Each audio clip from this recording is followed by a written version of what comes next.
Hello everyone and welcome to episode 86. Where did we leave off in episode 85 of Twitch Tales? Well, Apis has found themselves on the elemental plane of Earth.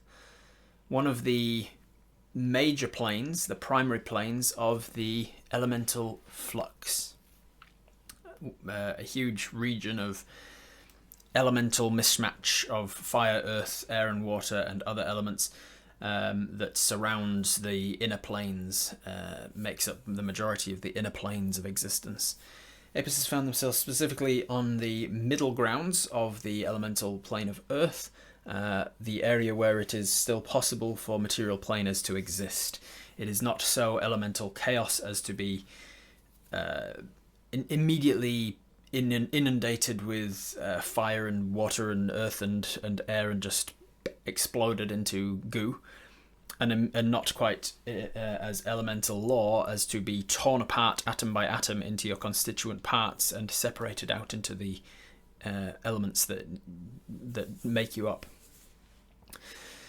So thankfully, Apis is in an area where there are pockets of air to survive in, there are slight springs of water to drink from, there is enough heat to not freeze to death, and enough earth to stand on. So it's a little bit, it's in enough of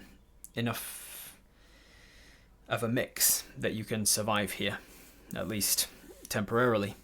Apis has other problems, however, as they have been encountered by being trapped in a bubble of rock that they couldn't get out of until there was an earthquake that formed a fissure, a crack in the rock that was large enough for them to squeeze through.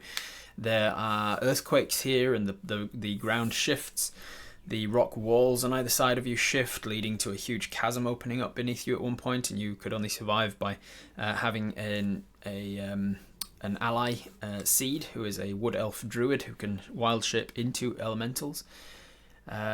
You had him quickly turn into an elemental and sort of stick himself into the rock so that you could stand on his head essentially and use him as a temporary platform for which to stand on. You have also been encountered by an elemental, a denizen of this land, a quicksand elemental that was curious about you being a material planer that it's probably never seen before. Came up out of the ground and absorbed itself around your body. Absorbed isn't quite the right word. It encompassed you and started to investigate you from all sides, not realizing that you have the inherent flaw of needing to breathe.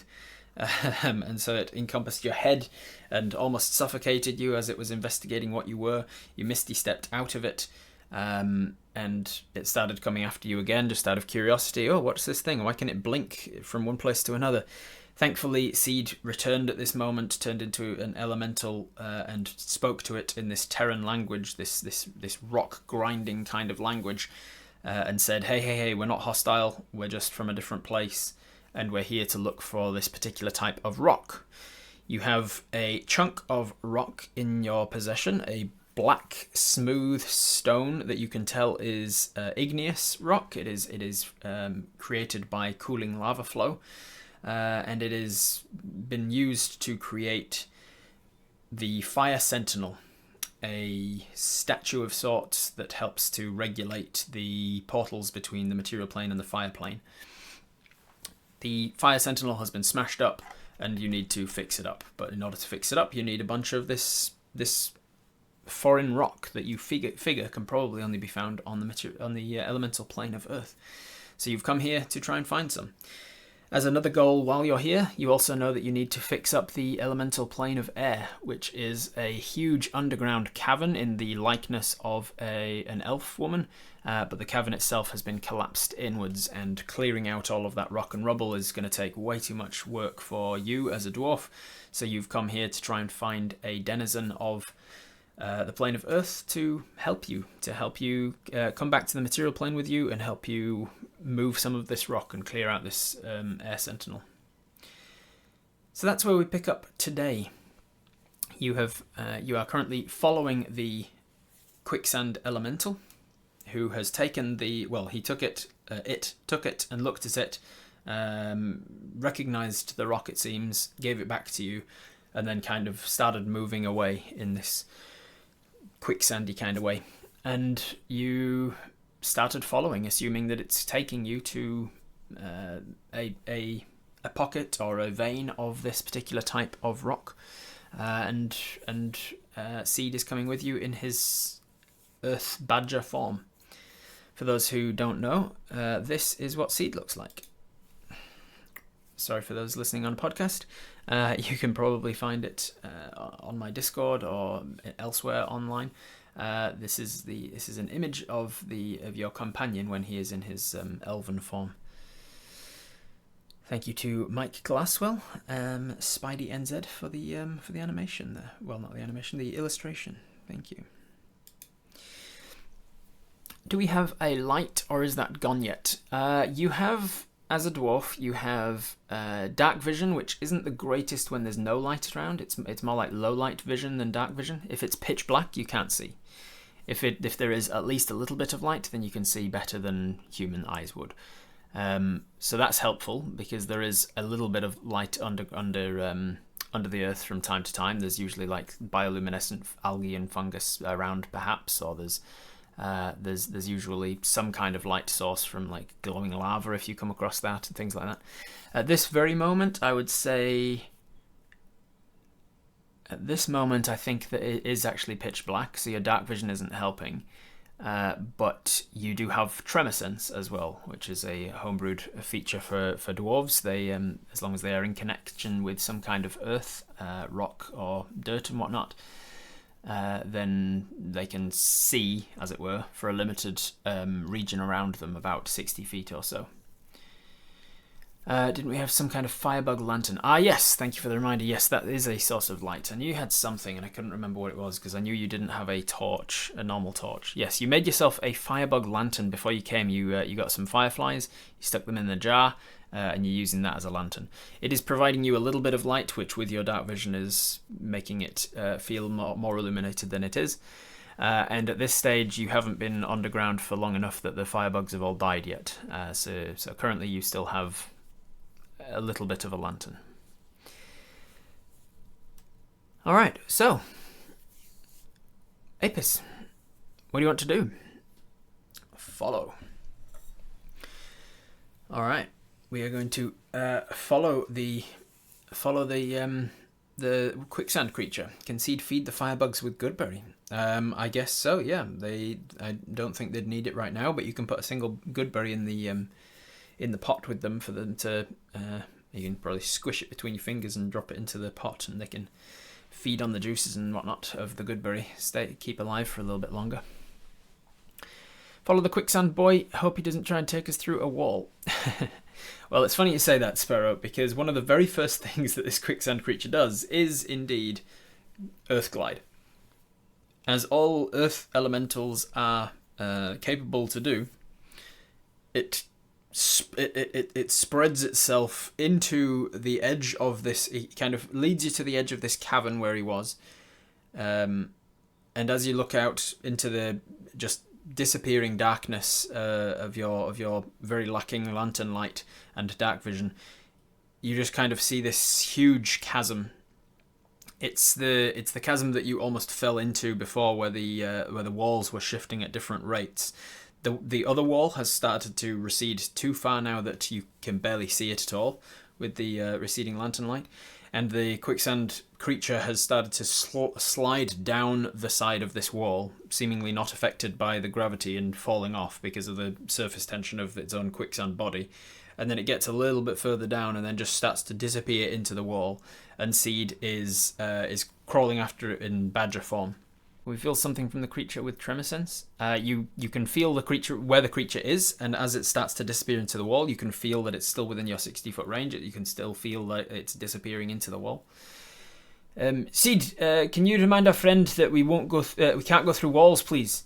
And Seed quickly scrabbles after it in his badger form, and then you hear this kind of grinding coming from the throat of this giant earth badger. And you see this quicksand creature stop and start to bubble back out again. this sloppy kind of wet sounding grinding like there's gravel inside the stone and it's kind of slopping over itself.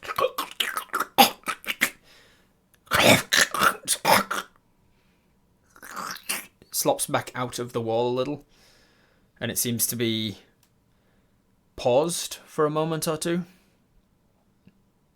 and then it just kind of continues on down the side of the chasm wall instead of what it seemed to be taking a shortcut, and it's now going the long way around.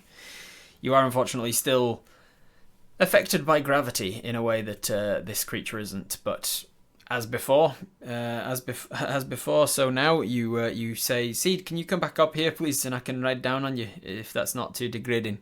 And Seed comes burrowing back up, half earth gliding his way up the wall face, and half sticking out, so that you can stand out onto the top of Seed's back as he starts to like earth glide his way down the side of this cavern wall, following this quicksand creature. We agree, it's very inconvenient. I'm imagining the elemental accents as French for the quicksand and German for Seed. Sure, yeah, that kind of, yeah, I can see what you're saying there. It's like harsher consonants and then softer syllables, sibilants.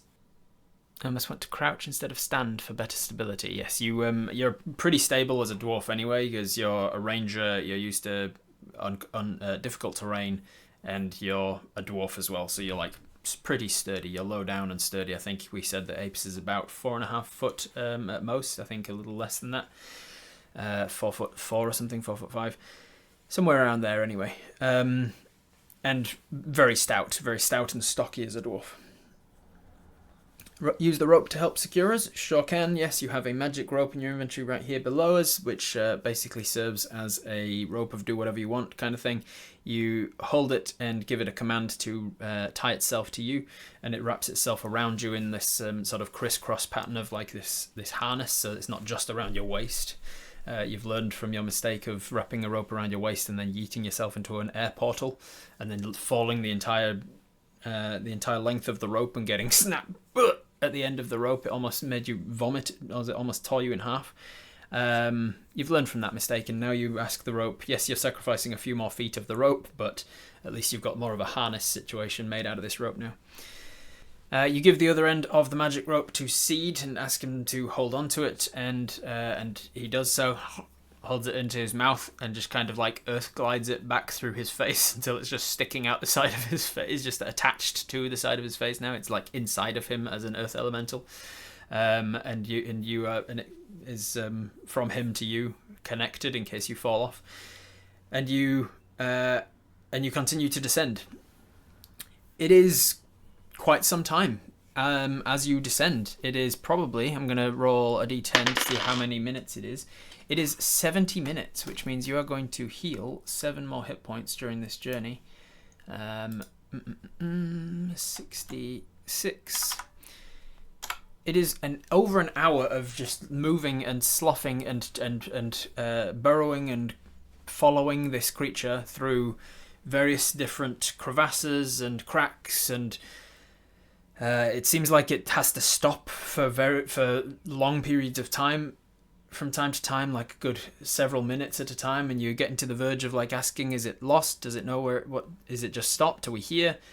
When it starts to move off again and you start to follow it, and you realize it's probably having a hard time trying to work out a somewhat of a maze through the elemental plane of Earth, trying to stick to basically the pockets of air, because normally it would know where something is and go towards it.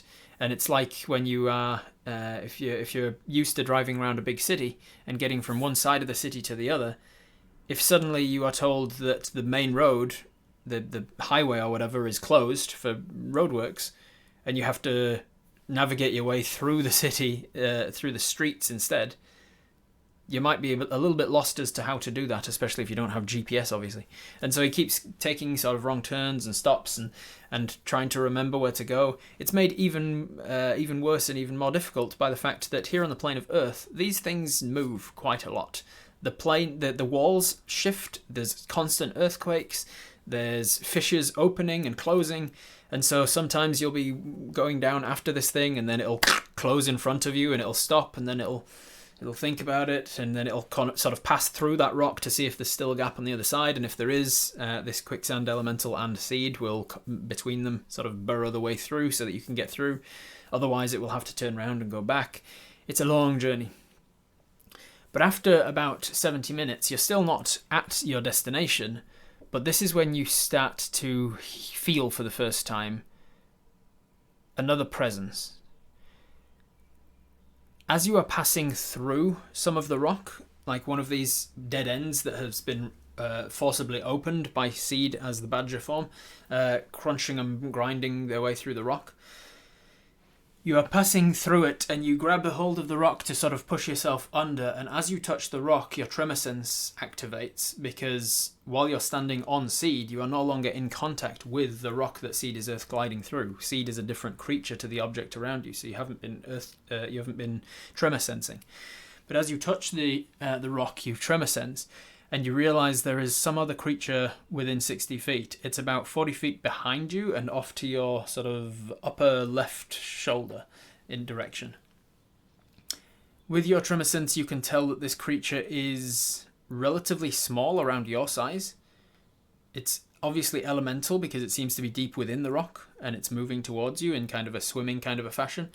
But it's moving towards you in a very slow, following kind of a motion, rather than coming at you in the sort of intent of hurting you. It's not like a burrowing creature that's about to jump out of the rock and eat you. It's something that is following you, it seems. So you pass through this rock, you're on the other side of this thing, and you are continuing. What do you want to do with that information? Whisper, Seed, there's something behind us. We're being followed. Seed sort of stops and looks up at you as the badger. He doesn't seem to be bothered by this information. It seems like Seed has probably been aware of it for a while, and as an elemental himself, he's probably able to tell this information, and he's probably been aware of the various different elementals around them. Seed has a much higher perception. Seed has a very good perception, so Seed is probably aware of it. Doesn't seem to, but as an earth elemental, can't speak to you, and so just kind of looks at you with a rope sticking out of his little badger face attached to you, waiting for you to do something about the information if you want to do anything about it. It might be another elemental to make friends with. Surely Seed and the quicksand critter would be aware of it. Yes, that is correct. Seed has a high perception. Let's keep going, then it'll probably be fine. Let's not lose that sand creature. Alright, so you press on. For another hour and a half you press on. That is 80 minutes total. 8 onto there takes you to 74, which is exactly maximum. Look at that. Lucky I rolled high on those for a while. So it is getting to a point where your firebugs are starting to dull a little. Like a couple of them have rested, realizing they can't get out of this jar. They've rested and they've turned off their glowing back ends. They're resting the energy that they're putting out, or they're dying off. Probably the former though. On the way, whenever you get the opportunity to, whenever you're close by rocks, you sort of hold out your hand and feel, and with your tremor sense, you can sense that this creature, you're not 100% sure that it's the same one, but it's about the same size and about the same characteristics that you can tell. It's behind you the whole way and it's following, but it occasionally will drop out of your sort of range, your 60-foot range of tremor sense, and then it will come back in again when you sort of slow down. It's definitely keeping up with you, it seems. Do you know what it is, Seed? Do you know? Can you find out if it's friend or foe?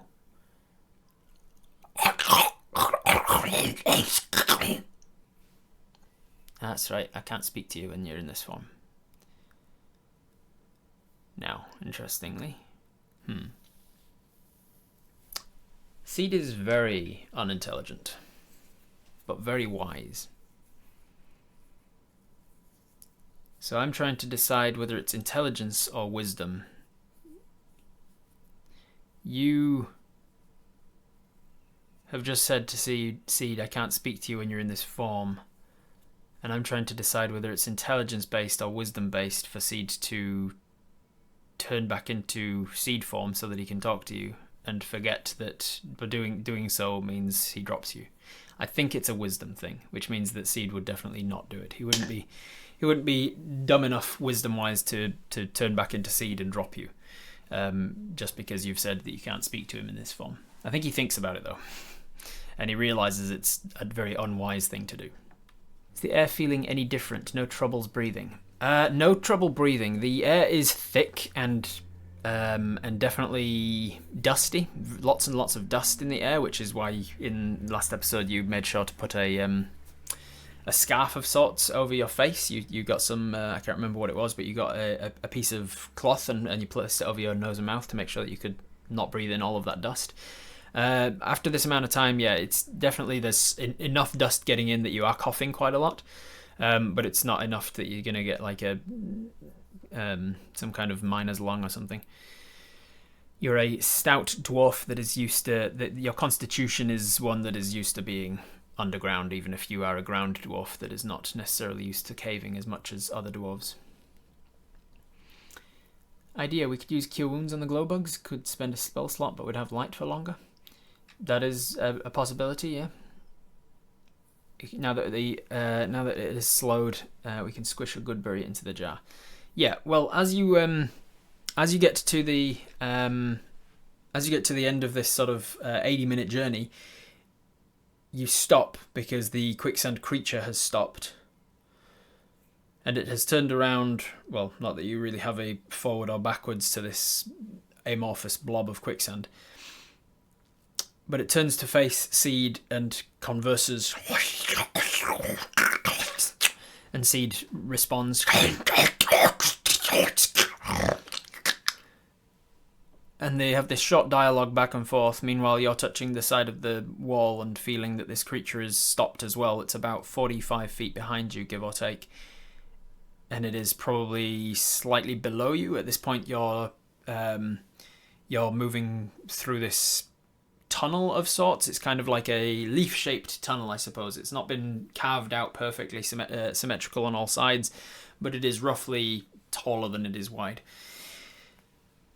And it's stopped behind you, kind of under the ground behind you, sort of, at a downward angle from you.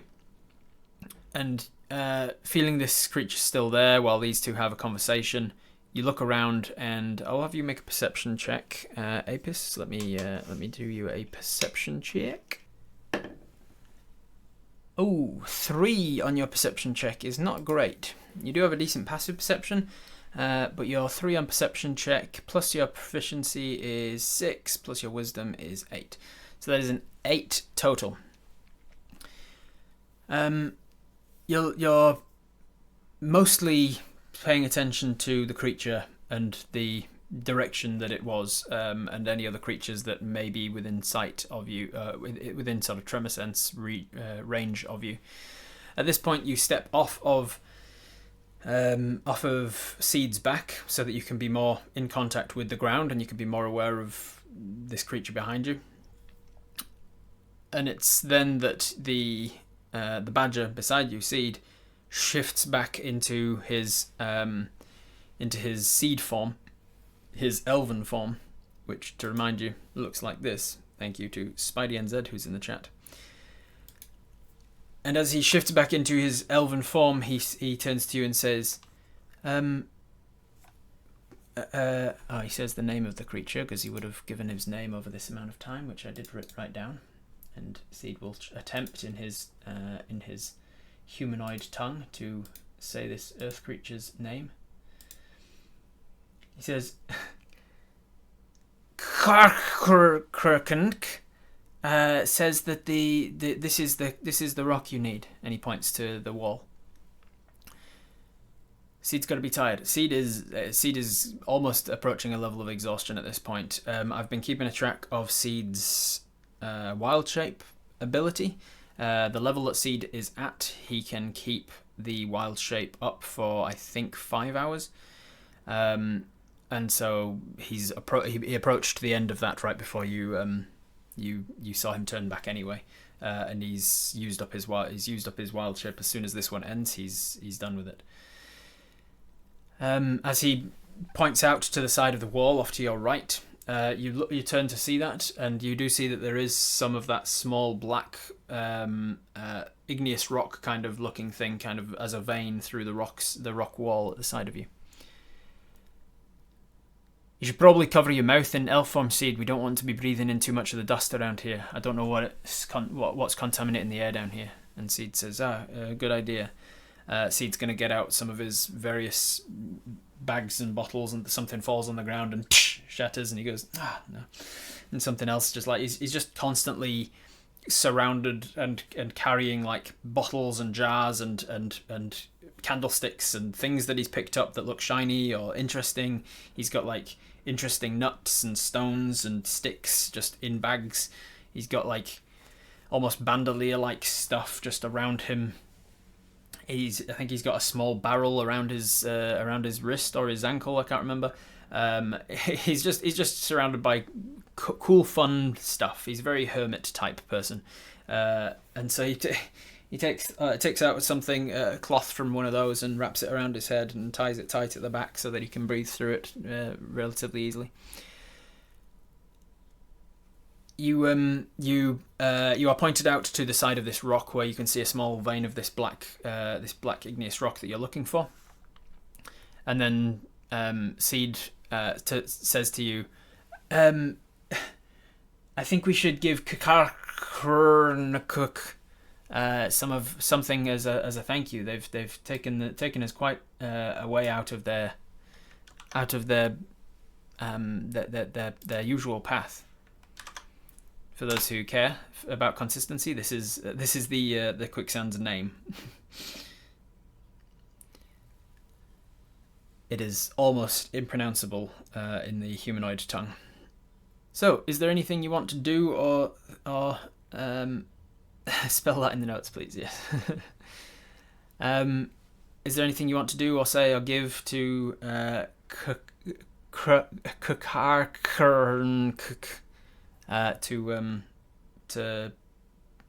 thank them for leading you all the way here?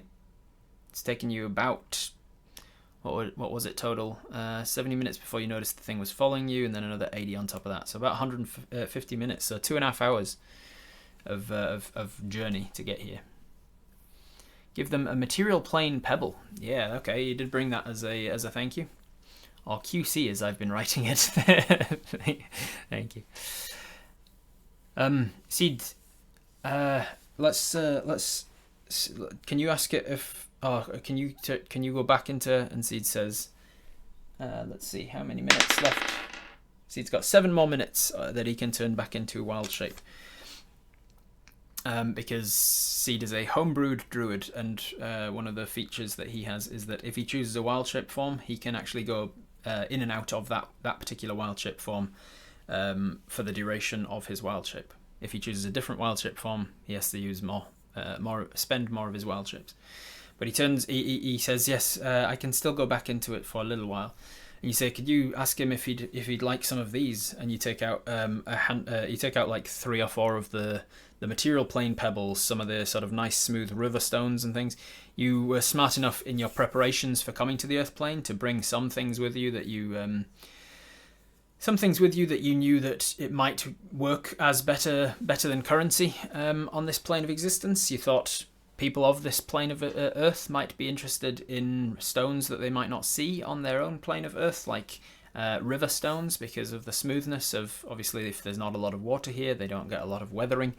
And so you brought some nice smooth river stones with those beautiful, like, what are they called, agates, sort of embedded in it, or like lines of sediment making up these beautiful these pebbles. You take out, let's say, 3 of those, and you sort of hold them out, and Seed quickly turns back into his badger form, puts his hand out for these pebbles, and you drop them into the little badger palm. He holds it out for this quicksand creature, who slops up over it and sort of absorbs Seed's hand into himself, and then pulls back out, and the pebbles are gone. And you can kind of just about see this this peristalsis up through this pseudopod of quicksand up to it towards its body. Striations, that's right. That's a good word for it. I forgot the word for striations within the rock. This quicksand creature seems abated and interested in these rocks, and thank you very much for it, essentially, as it immediately starts to earthglide back down into the stonework around you, heading off for wherever it's going next.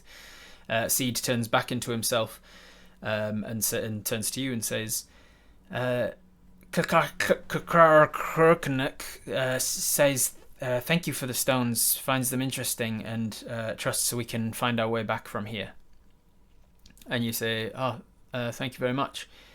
At this point, your attention is on other things, though, however, as the ground behind you, the tremor sense, tells you that this creature that has been following you is moving closer now, and it is about 30 feet back. And as it started to move closer, you quickly ask Seed, do you know what that thing is that's been following us?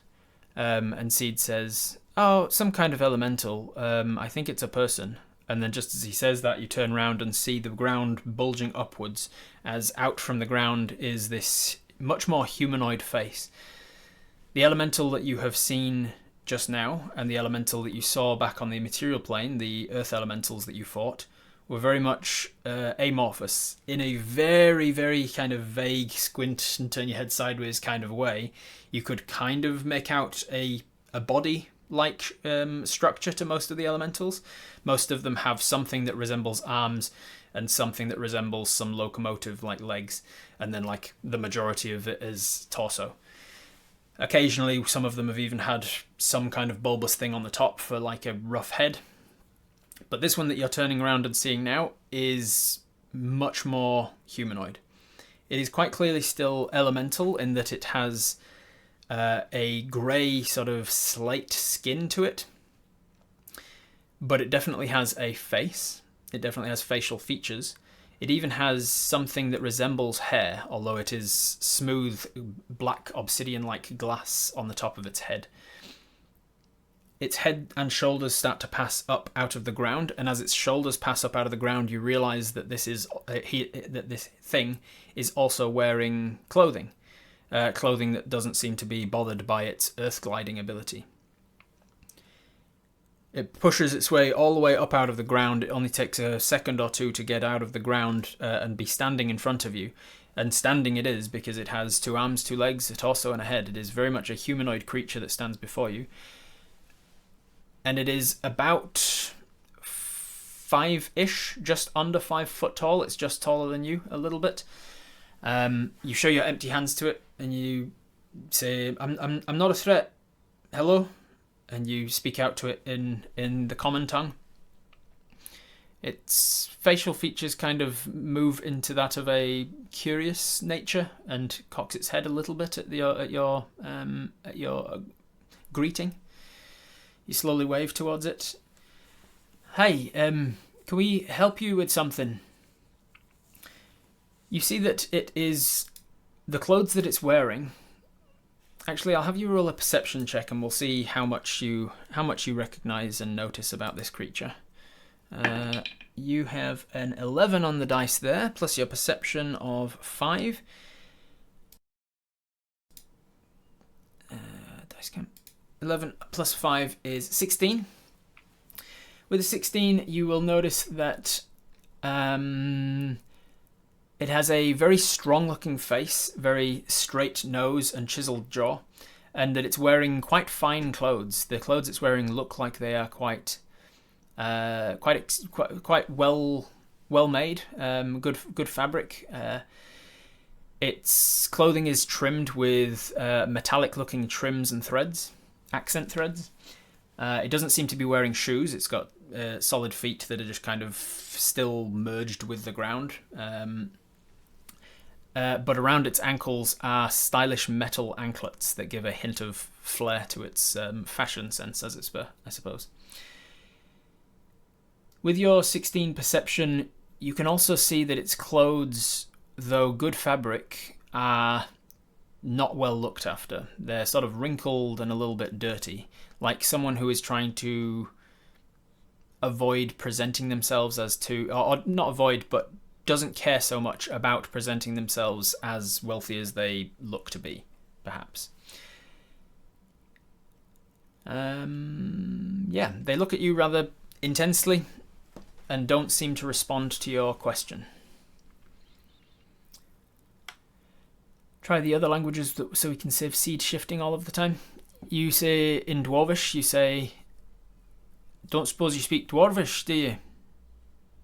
And its face immediately sort of goes into a bit of a smile as it repeats, replies to you in Dwarvish. Hey, that's a language that I am aware of, yes.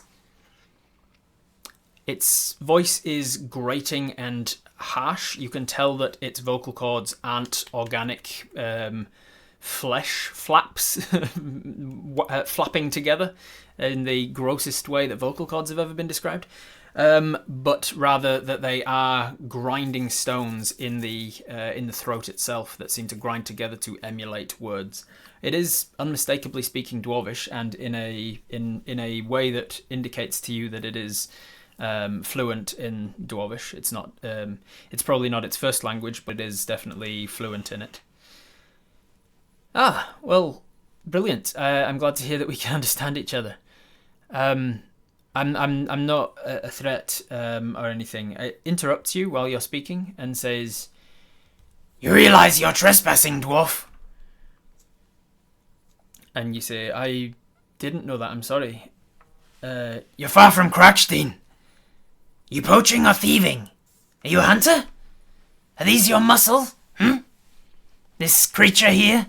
It seems to look past you to Seed and have a bit of a curious look on its face when it calls it a creature. You think, what's your insight, your passive insight? Passive insight's not actually that high because you're not proficient in insight. But I will have you make an insight check. Why not?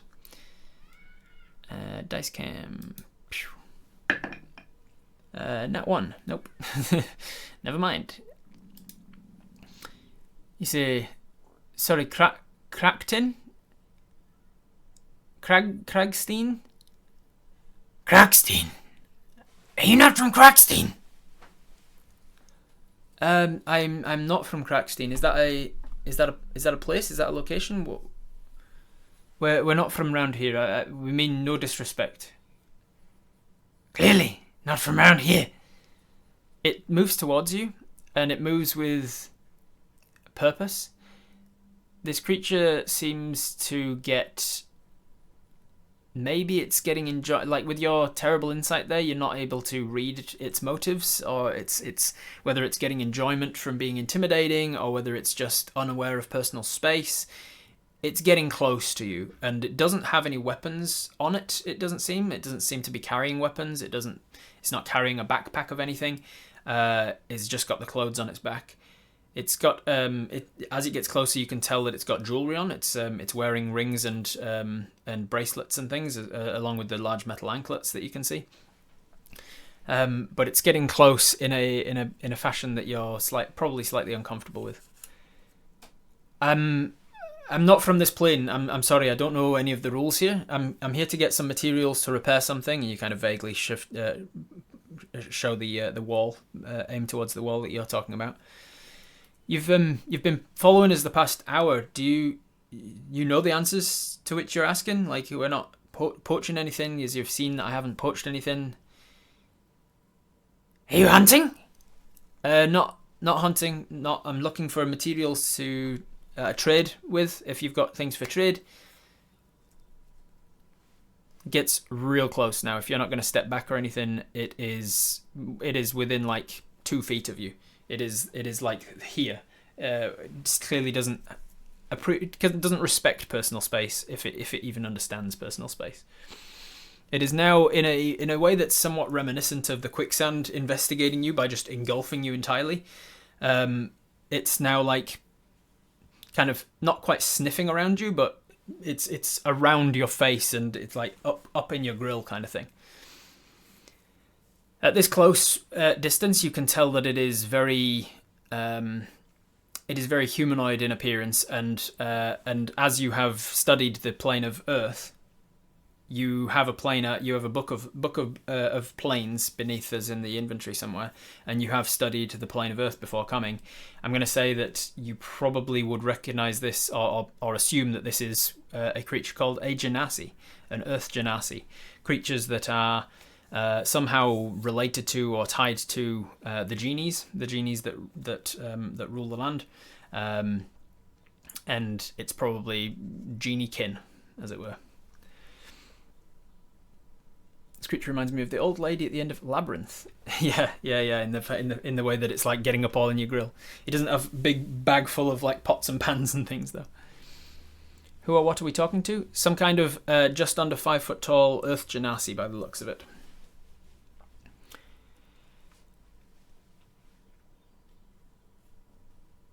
Do the same as it does. Start sniffing away at it. All right. I will allow you a secondary a secondary insight check now that you are this close to it and sort of not giving ground. You're standing your ground. You're being confident. You're like you know that you're not to be intimidated.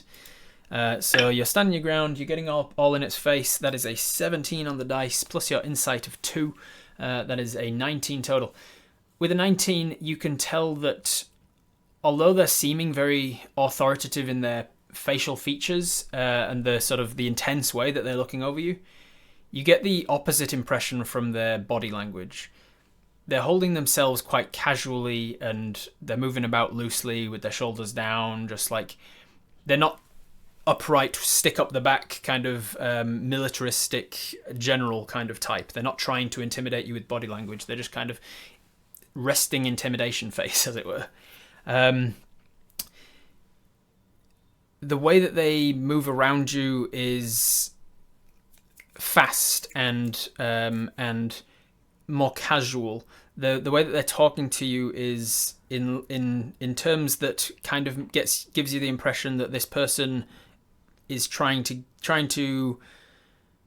get you to let the guard down and just let them in as a friend kind of a thing. Does that make sense? Like they're talking to you like you're already friends. In ways of being a little more familiar. They're sort of, when they get that close to you and they're investigating, they're just kind of like asking you a little bit about stuff. They're not stopping to get responses to things. They're just asking, what's this? What's that? What's this made of? What are you doing with that one? Who's that guy? What is he? They're sort of asking them like they're rhetorical questions, but then they're questions that should get answers. You can look all you want, but no touching, please. This Kragstein you spoke of, is it a settlement? Can we trade there? Yeah, Kragstein's a settlement of dwarves. I thought you were from there, but clearly not. You're not as grey. Kind of puts its finger up as if it's going to touch you, but then it does respect your no touching. It gets like here on your face, like 3 inches away. It gets right up into your eyes as if it's like staring at the irises and the colours of your eyes. And then he kind of looks back and says, You're an interesting dwarf. Is Seed an elemental? No, Seed is all out of elemental wild shapes at this point. Elemental wild shape has run out. What's your name, friend? My name's Spear. Oh, okay. My name, actually, do you give your name to this creature, or do you give a pseudonym or a fake name? Do you volunteer, or do you wait for this creature to ask you? Does poaching here, Spear? As I say, I'm not from here, so you'll have to just let me know. Does poaching apply to materials or creatures? Creatures. Are you poaching creatures? I have no interest in creatures. I have interest in this material alone, and you kind of point towards the black stuff, and it leaves you for the first time. This person leaves you and walks over to the wall you're pointing at, runs its hand down the wall over the vein of the smooth black stone, and says, "This stuff." And you say, "Yes, that stuff. I'm interested in that." And it's real curious and looks at you and says, "You've come all this way for Ignesite." If that's what it's called. Fascinating. Why did you come for Ignesite? What purpose do you have with it? What do you want to say? What do you tell this guy?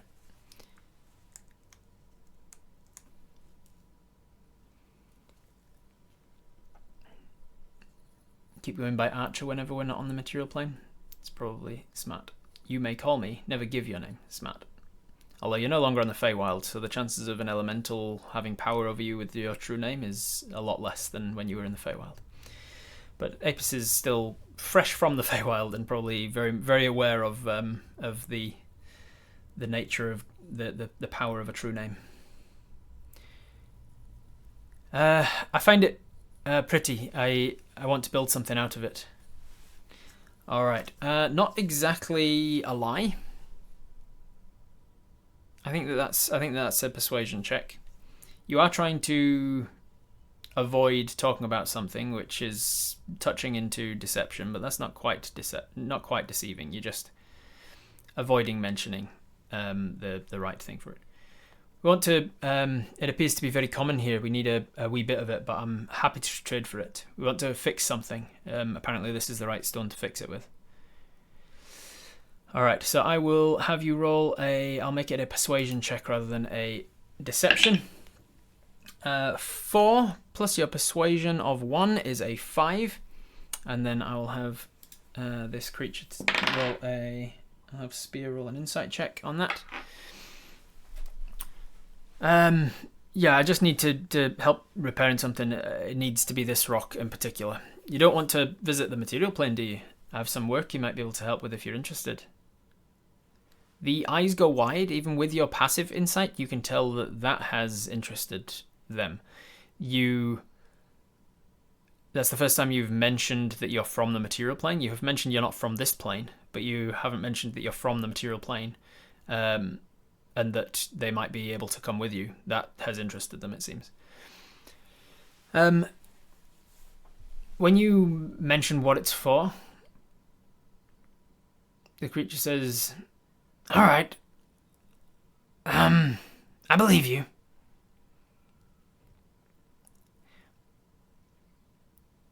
You don't need to tell me what it's for. I'm being pushy. I apologize.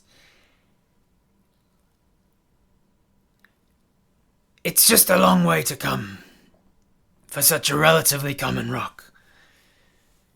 You've been going for about 2.5 hours, and you've passed many veins of it on the way. But then again, I suppose if you're not from here, you probably have a hard time gliding through rock, huh?" And then as it says this, they drop down into the ground as if they're just like falling backwards into a swimming pool, and they disappear. And with your tremor sense, you can feel them kind of like swimming. They drop down into the pool and then they kick off like solid rock behind them. It seems like with their not their tremor sense. Sorry, I think I was saying tremor sense when I meant earth glide. With their earth glide, it seems that they can be a little bit more manipulative as to which parts of the ground around them act as solid and which don't, because it seems to push off as if like pushing off of the edge of a swimming pool wall. It pushes off, goes underneath you, and in one swift motion falls down into the rock in front, pushes underneath you, and then pops up behind you, about 10 feet back, almost as if to sort of show off that it can earth glide and you can't. I suppose without Earthglide you would have had a hard time getting to those ones. You're... And he uses a word that doesn't translate to Dwarvish, because it's the local word for what the species of quicksand elemental would be. But he says, "Your so-and-so friend, it was just a guide? You didn't know it before coming here?" You think he's talking about seed at first, and then you realise, oh, he's talking about the quicksand, and you say the quicksand one. Quicksand?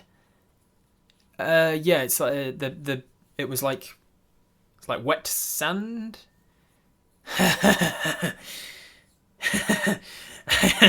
I've never heard them described that way.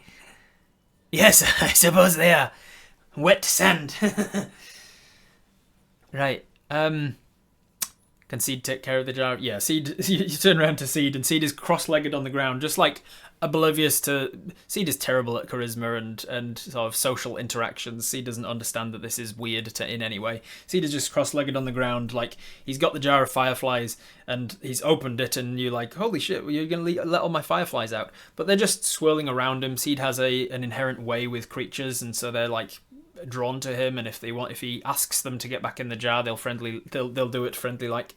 And Seed is like smushing up a goodberry in his fingers and like feeding the fireflies, and you can see that they're starting to glow a little bit brighter. Speak to animals. Yeah, he's probably casting speak with animals on the ground, just like drawing something in the dirt. It's going to take him a few minutes. So while Seed is doing this, you say, yeah, the quicksand creature. Just met them while I got here. I didn't know them. I don't anticipate meeting them again. I asked them to take me to the closest source of this. They tried to, did you call it earth glide? I tried to get into the earth. I can't do that, and so they took me here instead. There's closer ones.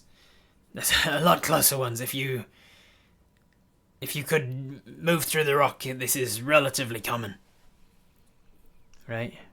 Well, I can't, so this is the first open amount that we found. Back to my question though, this isn't considered poaching if I take some of this? It's not considered poaching, but it is part of the Sheikh's land. Part of the Sheikh's land? Yes. Part of the land of Sheikh al-Nukashi. All of this belongs to him. Right. Is the Sheikh open for trade? You do not want to meet Sheikh al-Nukashi, dwarf. Oh, okay. You probably get the... let me roll you a history check. This is related to you reading your book of the plains here, so I'm going to give you advantage on it. So that is an 11 or a 17. 17's much better. That's maths for you, by the way, in case you didn't know. 17 is a higher number than 11.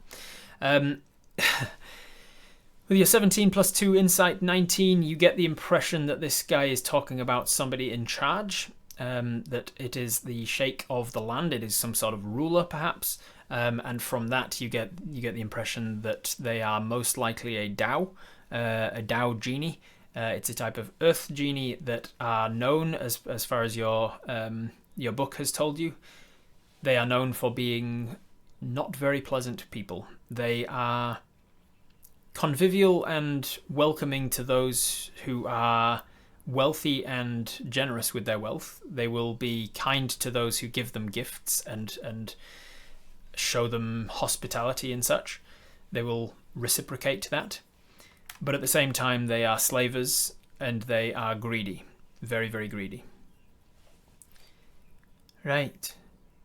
Do you work for this Sheikh what have you? Sheikh al-Nukashi. Do I work for him? I suppose I would have to say yes. But no, I'm my own person. Okay. What would happen, hypothetically, if we took some without meeting him? If you were caught taking some without permission from an appropriate authority, you would be punished in whatever way he saw fit in the day. Sheikh al-Nakashi's spelling, please. I will give you the spelling. Here it is.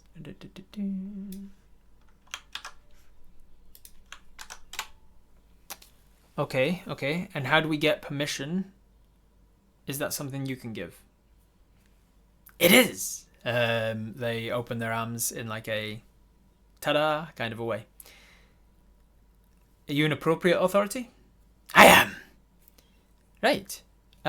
Please, may I take some of this, what did you call it, ignacite? Ignesite. May I take some? You may. Right, thank you. is he lying? Insight check. Let's have a little look. Let's see if you can tell. Do you trust the word of this creature? It's definitely a they rather than a he, by the way, just because this is an Earth Janasi and they don't necessarily have a gender. This is an agendered creature. With your 12 insight, let me just roll something for the creature.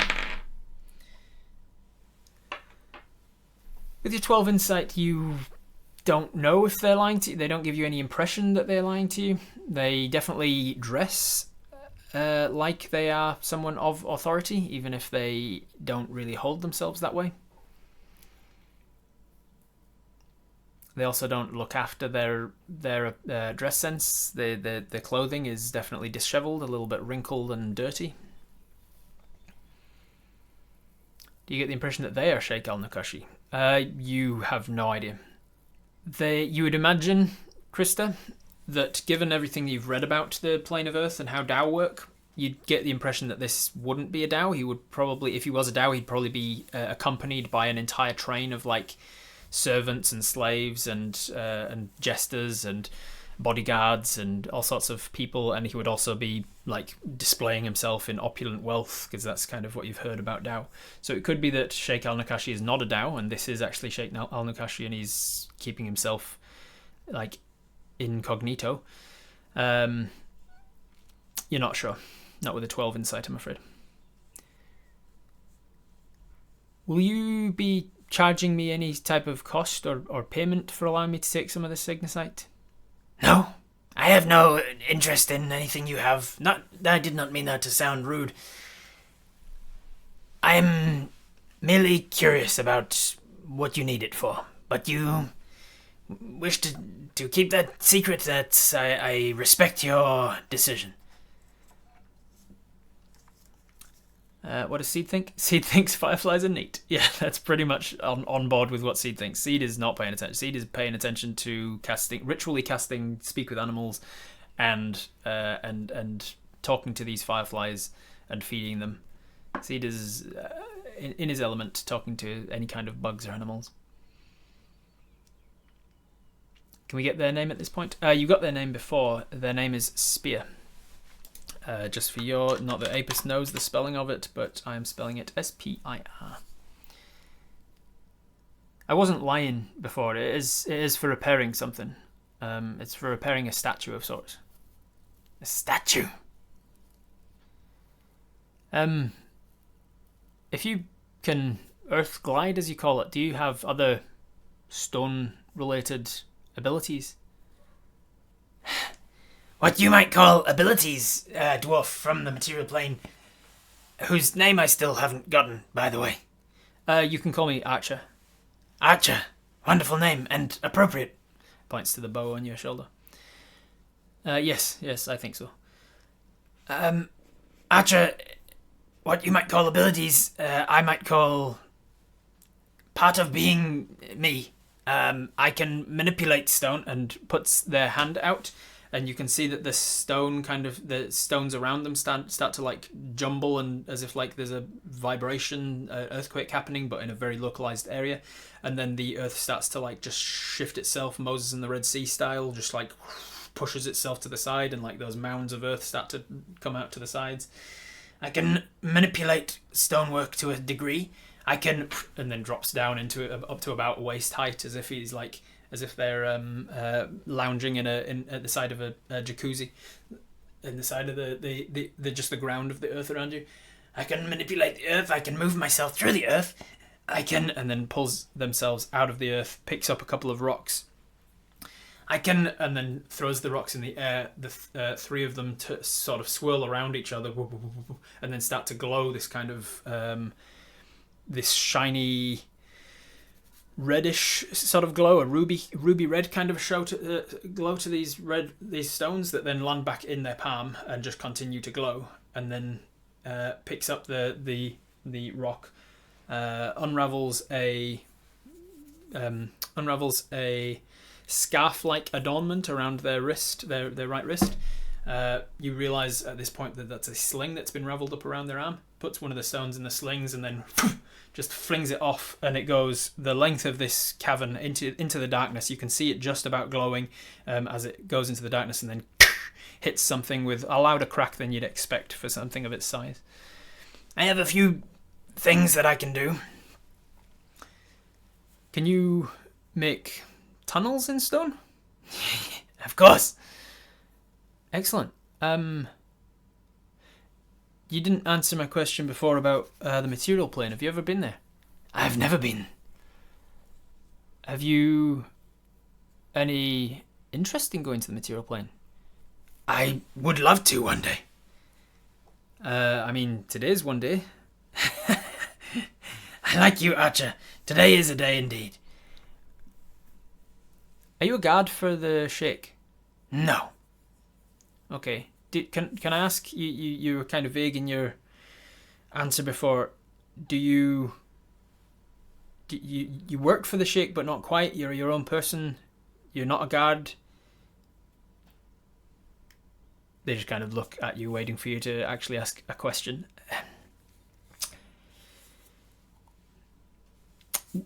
What do you do for a living, Spear? For a living? What do you do? What do you do for a living? For a job? Oh. For a living? Is that how you ask about jobs? Do you need to do a job to live? No. Well, I mean, yes, if you want to eat, and eating. You need to do a job to eat? Well, you need to do a job to get the money that you can then spend on the food that you. What do you do for a living? I've never thought about that. What do you do for a living? I just meant what do you do for a job, but I suppose that is a sort of a phrase. I'm fascinated. What I do for a job, I am. What is the dwarven word for it? I am a. Let's see if they can remember the dwarven word for. Oh, they can. Yeah, they're smart. A diplomat. Not an advocate. Someone who meets people. I meet people for a living. Will you get in trouble for staying too long with me? No. I am free to spend my time as I see fit. I see fit to help people. Right. Oh, that's very useful. Seed would be against taking Spear back with us because he only understands simple rules like don't take strangers to the village. Apis is smarter than Seed, so Seed would let Apis decide. Yeah. How do you spend your time on this plane? Speaking with people, meeting people, helping people. I'm very interested. Spear is now like back up against you and has now like gone round behind you and is just like looking at your backpack and stuff. Again, just ignoring personal space. What do you do for fun, Spear? This is fun. Okay. You greet people. You're a meter and a greeter. If you like, yes. Would you like to help me then? I would love to, Archer. What is it you need? You need me to help you with digging out the ignesite? That I hadn't thought about that, but yes, that would probably be very useful. I have got a pick and things, and you bring out your small pick that you got ahead of time, and they look at it. And it's very quaint, very cute. It would do something on these. Oh, hold on. And then there is a lot of things happen all at once as the first thing. Wait, what would happen first? I think the first thing you would notice is there is a rumble in the ground. You feel with your tremor sense that something around you is moving, and then as it shifts, you can tell that you are kind of surrounded by a ring of rock that moves all at once. It kind of moves up in this shell-like bubble, and in the space of like less than a half a second, this bubble of rock surrounds you, as you feel this huge earthquake hits. Outside of your safety bubble of rock in which you, Seed, and Spear are all standing, there is an enormous earthquake, and there is something thudding against rock outside, and you can see that Spear is kind of like holding this bubble of rock around you. It lasts for about 20 seconds or so before it just kind of settles into nothing. And then Spear says, I think it's passing. There'll be aftershocks.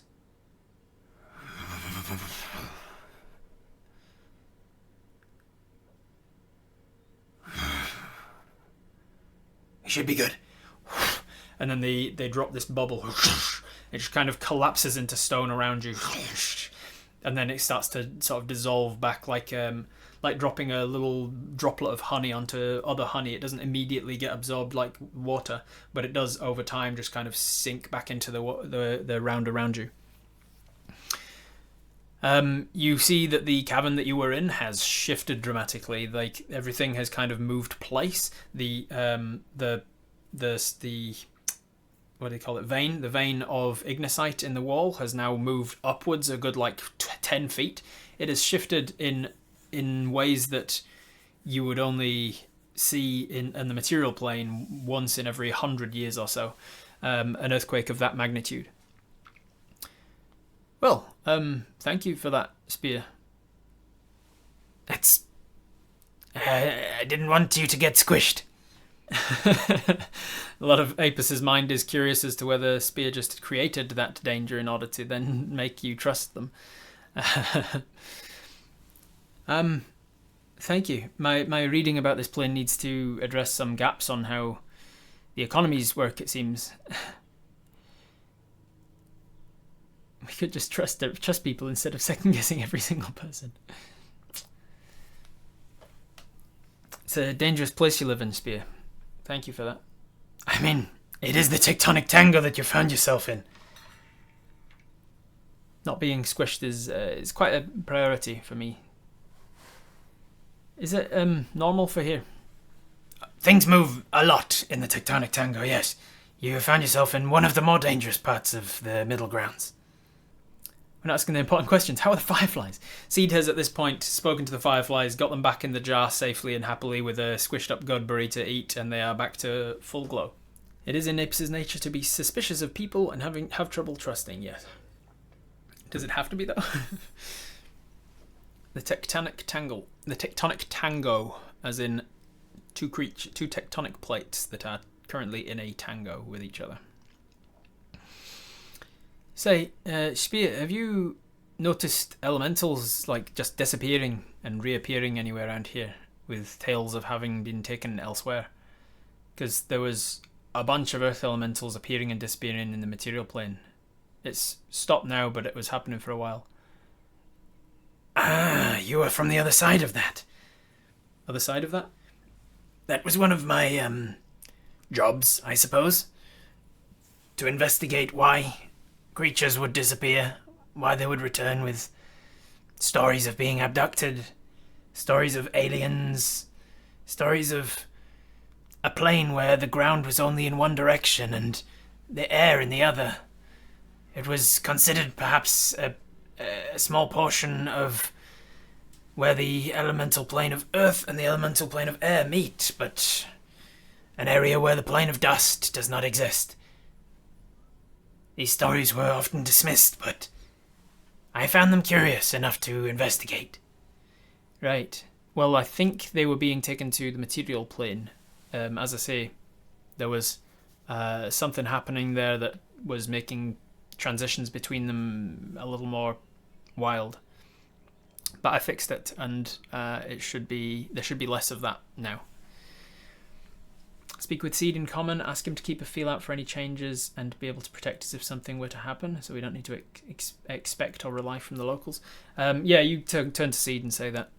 Hey Seed, in common now. Can you keep an eye out now that you're done with the fireflies? Thank you for that, by the way. Oh, Seed, good with fireflies. Fireflies, fun. Yeah. Could you keep an eye out for if things like that happen, changes and stuff? Oh, Seed can't predict earthquake. Right, yeah, but like if you see anybody come in, or if you see any dangers, something's about to fall on us, I don't want I don't want to just rely on our friend Spear here. Spear is name? Yeah, Spear is. Oh, you can't understand Dwarvish. Sorry about that. I've been excluding you the whole time. Spear is, and now you suddenly realised why Seed had little to no interest in what was being said, because Seed doesn't understand Dwarvish.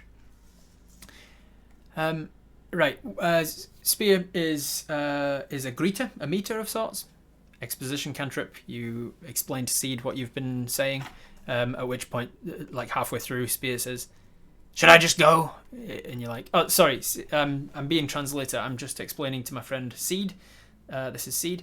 What is Seed? What? What is it? What is it? It's not a dwarf. Oh, no, it's not. This is an elf. Have you not met elves before? No. What is elf? Oh, wow. Elves? This is an elf. Slightly taller than me, thinner. They're really good with plants. Plants. Plants. Like trees and grasses and bushes and flowers. Flowers. Ah, I know flowers.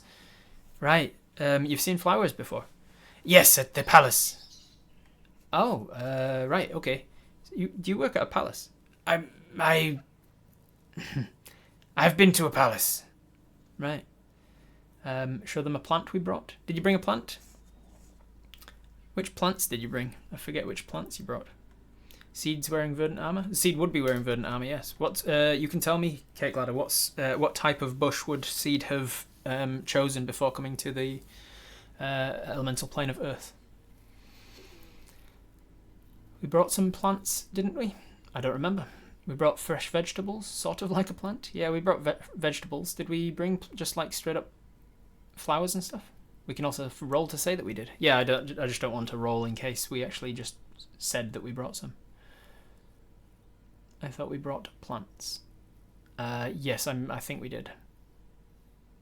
You would have brought the one that the cleansing creeper, it's called. You would have brought that one. Okay, so Seed is wearing a plant as well. So I will just roll to see if you brought any plants, because I don't know if we specified that we did, but the roll is currently I think it was like 119, right? I need to roll below 119 on a percentile die to have brought a plant. But the reason that I'm rolling, for those who missed last episode, is that... Well, goodbye, that dice is gone forever. Let me grab my other set of D percentile. The reason I'm rolling is that I didn't want to spend a hell of a lot of time on prepping stuff to bring to the elemental plane of Earth and hoping that you brought everything you could possibly need. And so I said, what I'm going to do is every time you want to have brought something that you didn't specify that you brought, you can just roll to see if you brought it. And the chance of bringing it is always a percentage chance of whatever you rolled before. Chat asked to bring plants. We definitely specified. All right, I won't roll then. I'll just say you brought plants. You bring out a couple of the plants that you brought. It's a couple of the grasses and stuff because you thought you'd need them maybe. You've also got a couple of those flowers for Mel. Yes, you've got some of the Merry Gentleman's flowers for Mel. You bring out a few of them, and for the next 5 minutes, you just happily talk with Spear. You get the impression that they are not trying to pull one over on you, that they're not in a rush, they're not trying to rob you, they're not distracting you from anything that's happening around you. A couple more times there is like a shift of rock above you as something falls from the ground as the movement of the plates kind of shift and earthquakes happen. The Spear does seem to protect you a couple of times with reactions. And Seed ends Verdant Armor. Yeah, he's got enough spell slots to cast it again. Seed ends Verdant Armor, at which point the sort of green plant-like armor that he's wearing shifts off of him and plants itself on the ground.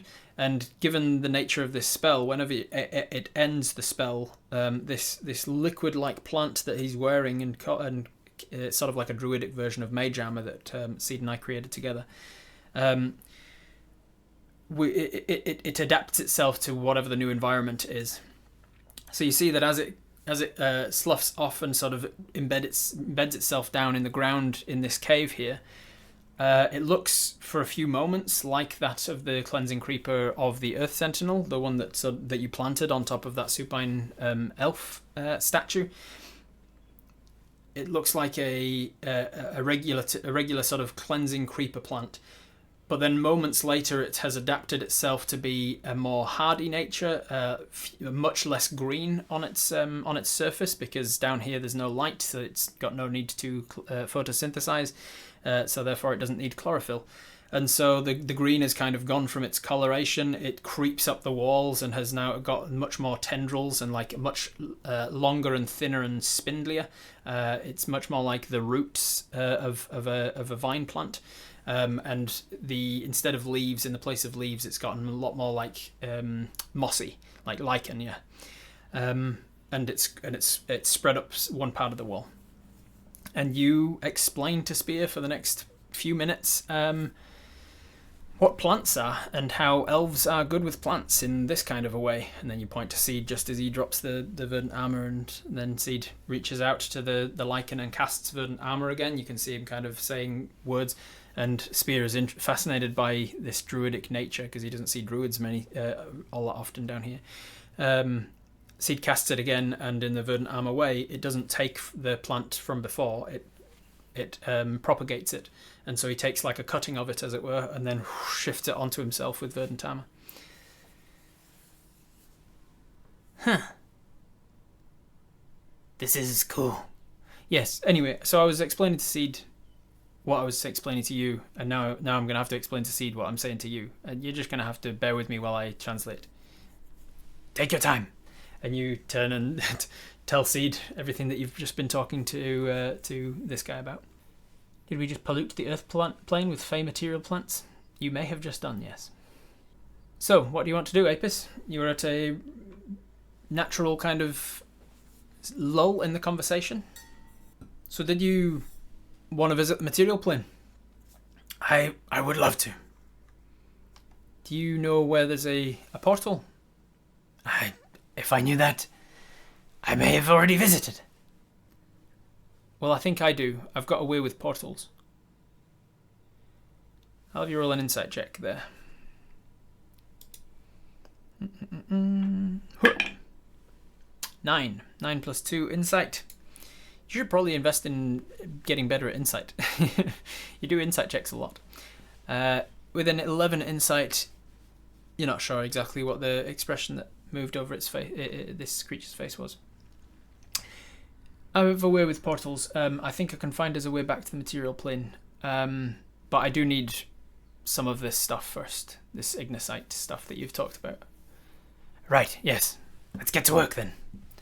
They walk over to the wall and start to place their hands against the wall. You can see it just starts to shift away. Chunks of it just kind of like disappear, and other chunks kind of fall out.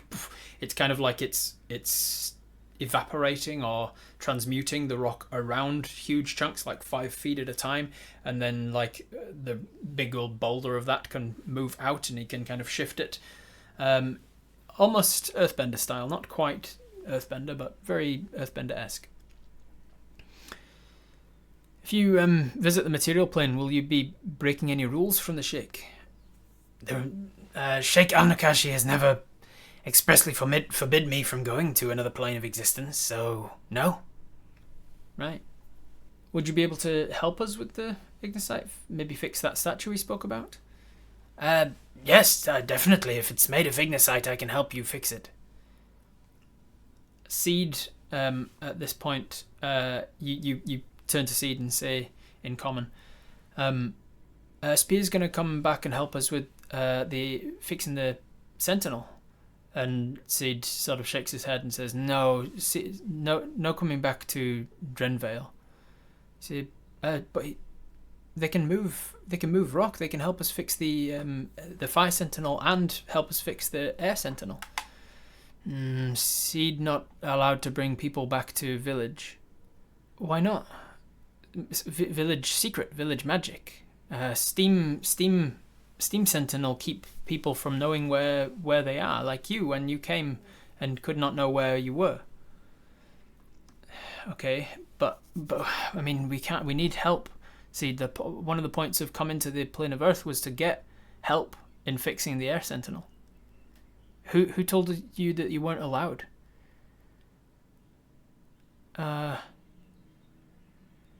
Seed just no one allowed at village. But like, people used to live at the village, right? Yes. Seed live at village. No, but like before you.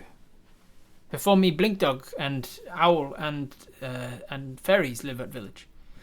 Right, yeah, but before them,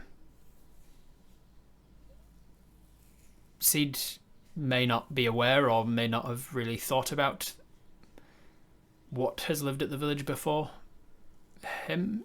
Seed is wise, but not intelligent.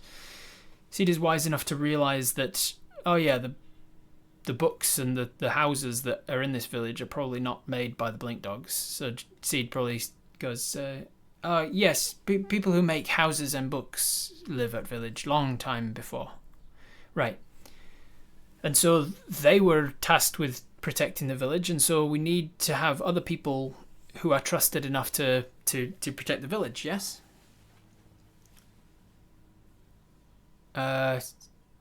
Yes. Seed is actively stupid, not just isn't smart. Yeah, Seed has a 6 in intelligence, which is of the same sort of intelligence as an ogre, FYI, just for when you're putting that in your mind of how Seed should be acting and such. That's what he's got. So Seed, we won't bring Spear back to the village. I heard my name. Yes, sorry, we're just debating how to get home. We won't bring Spear back to the village. We'll take them to the Sentinels, and they can fix the Sentinels, and then we can send them home again.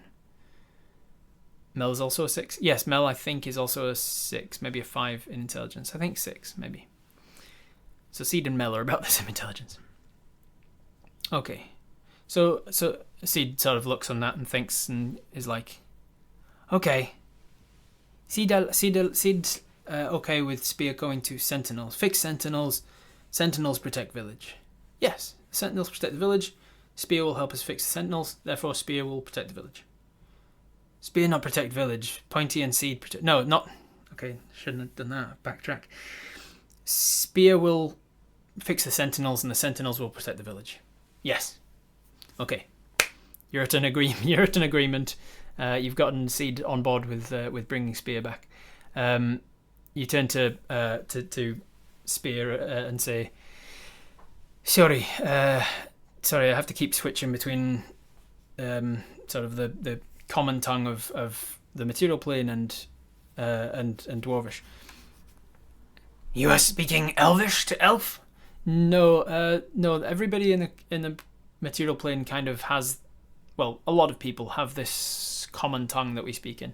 By the way, speaking of Dwarvish, how did you learn Dwarvish? If it's not too intrusive, you seem to have mentioned other dwarves, but you've not been to the material plane. Yes, there is dwarves in Krakstein. There are dwarves in many places in the plane of Earth. When you arrived and you are deep within the tectonic tango, this is why I said it is a dangerous place and you are far from Krakstein. Most of your kind, they die early if they're in a place of such volatility. They tend to set up places that are less quakey. Less mercurial. Right. And you learned Dwarvish from them? Yes, I like to meet people, as I said. May have missed this, but have we asked Spear any background questions, like did you grow up here type questions? I don't believe you have, G Frankie. Say, did you grow up here? And you ask them this as you both work. You've got your pick out and you're breaking up little chunks of rock. They are doing the lion's share of the work because they're just using mold earth as a cantrip to just like bring out 5-foot chunks of rock around this vein of ignacite. And they haven't started actually breaking up the ignacite yet. They're just excavating it so that they can then get around it and get the huge chunks out of it. Did you grow up here? I did. You're from the tectonic tangle? Not from the tectonic tangle, I'm from nearby. What other languages do you speak? I speak Terran. Terran? Is that? Yes, Terran, the language of the elementals. Once or twice while you work as well, you've felt with tremor sense other creatures like come and go, like just pass beneath you in the ground and just continue on as if they're just like it is a place where there are living creatures that just move through the ground, but nothing that worries you, nothing that comes out to investigate you or concerns you. It would be a good idea to ask some of those questions to get a feel if they're truly someone we can trust. Yeah, I mean, write down what questions you want to ask, G. Frankie. I say we go to that settlement and meet more people instead of just taking the first person we meet along. You could if you want. If you go to the settlement of dwarves, there's a chance that there are only dwarves there, though. And dwarves aren't going to help you clear out an entire cavern as much as a guy who you can see is shifting rock as if it's second nature to him. Which indeed it is. I don't trust Spear, but I think we can achieve what we need with them without causing much issue. Is Skunked still around? Absolutely not. They left a long time ago. They left as soon as they got you here and took your little pebbles and then pissed off. Seed, do you need to be able to rest to recharge your stone badger again? Seed, rest, yes. So Seed can rest while you're excavating things and then he's got his badger back. Badger. We need an elemental though? Not necessarily. You just needed somebody who could help you fix the air sentinel. Really? I don't know much about this plane. If it isn't too intrusive, I'd like to know more about you and this plane. I'm an open book. How many are there like the Sheikh that own so much land? The Sheikh is the only one around here. You have to go quite far to get out of Sheikh al-Nukashi's land. Sheikh owns all from the sinking grounds through tectonic plates to the Great Rubble. Sheikh owns the Great Chasm. There is a great deal of land around that the Sheikh rules over. There are others beyond that. Not keen on spending too much time here. We don't know the time dilation issue. Indeed. The trouble we can get into if we faff about. Time dilation might be bad. Yeah, it took 2.5 hours from where you met the quicksand guy to get to here. It's been at least an hour of talking to this guy, so it's been 3.5 hours. Talking to this guy, Seed starting to short rest, you excavating the Ignesite. It was, I've got it in my notes somewhere how long it was until that point, but it was a few hours before that as well. So you've been here most of a day. In fact, yeah, it was 5 hours when Seed's wild ship ran out, and it's been about an hour since then. So you've been on this plane of existence about 6 hours or so, I think. I'd have to check my notes.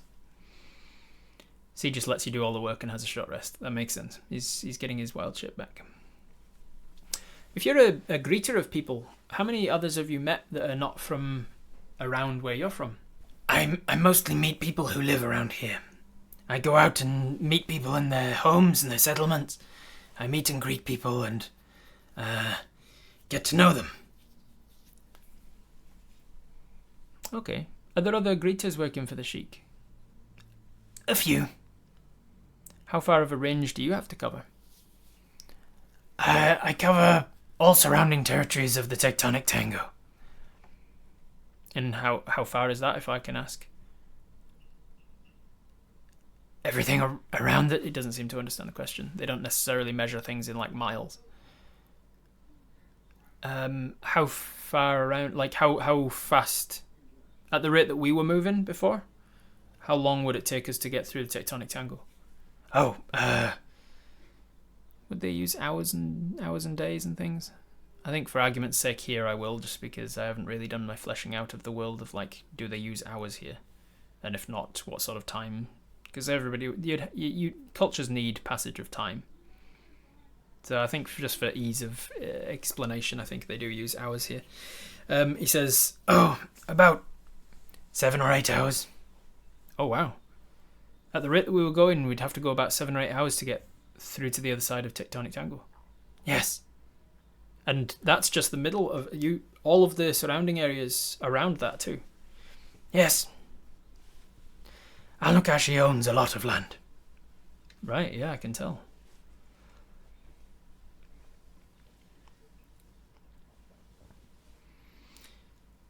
Don't want to faff around either. Let's get this material we need. Was there a metal we needed as well? Can we ask about that? And then we'll find a portal to return. So there wasn't a specific metal you need that you know of. You just know that Seed has been warned by Julius, the unicorn.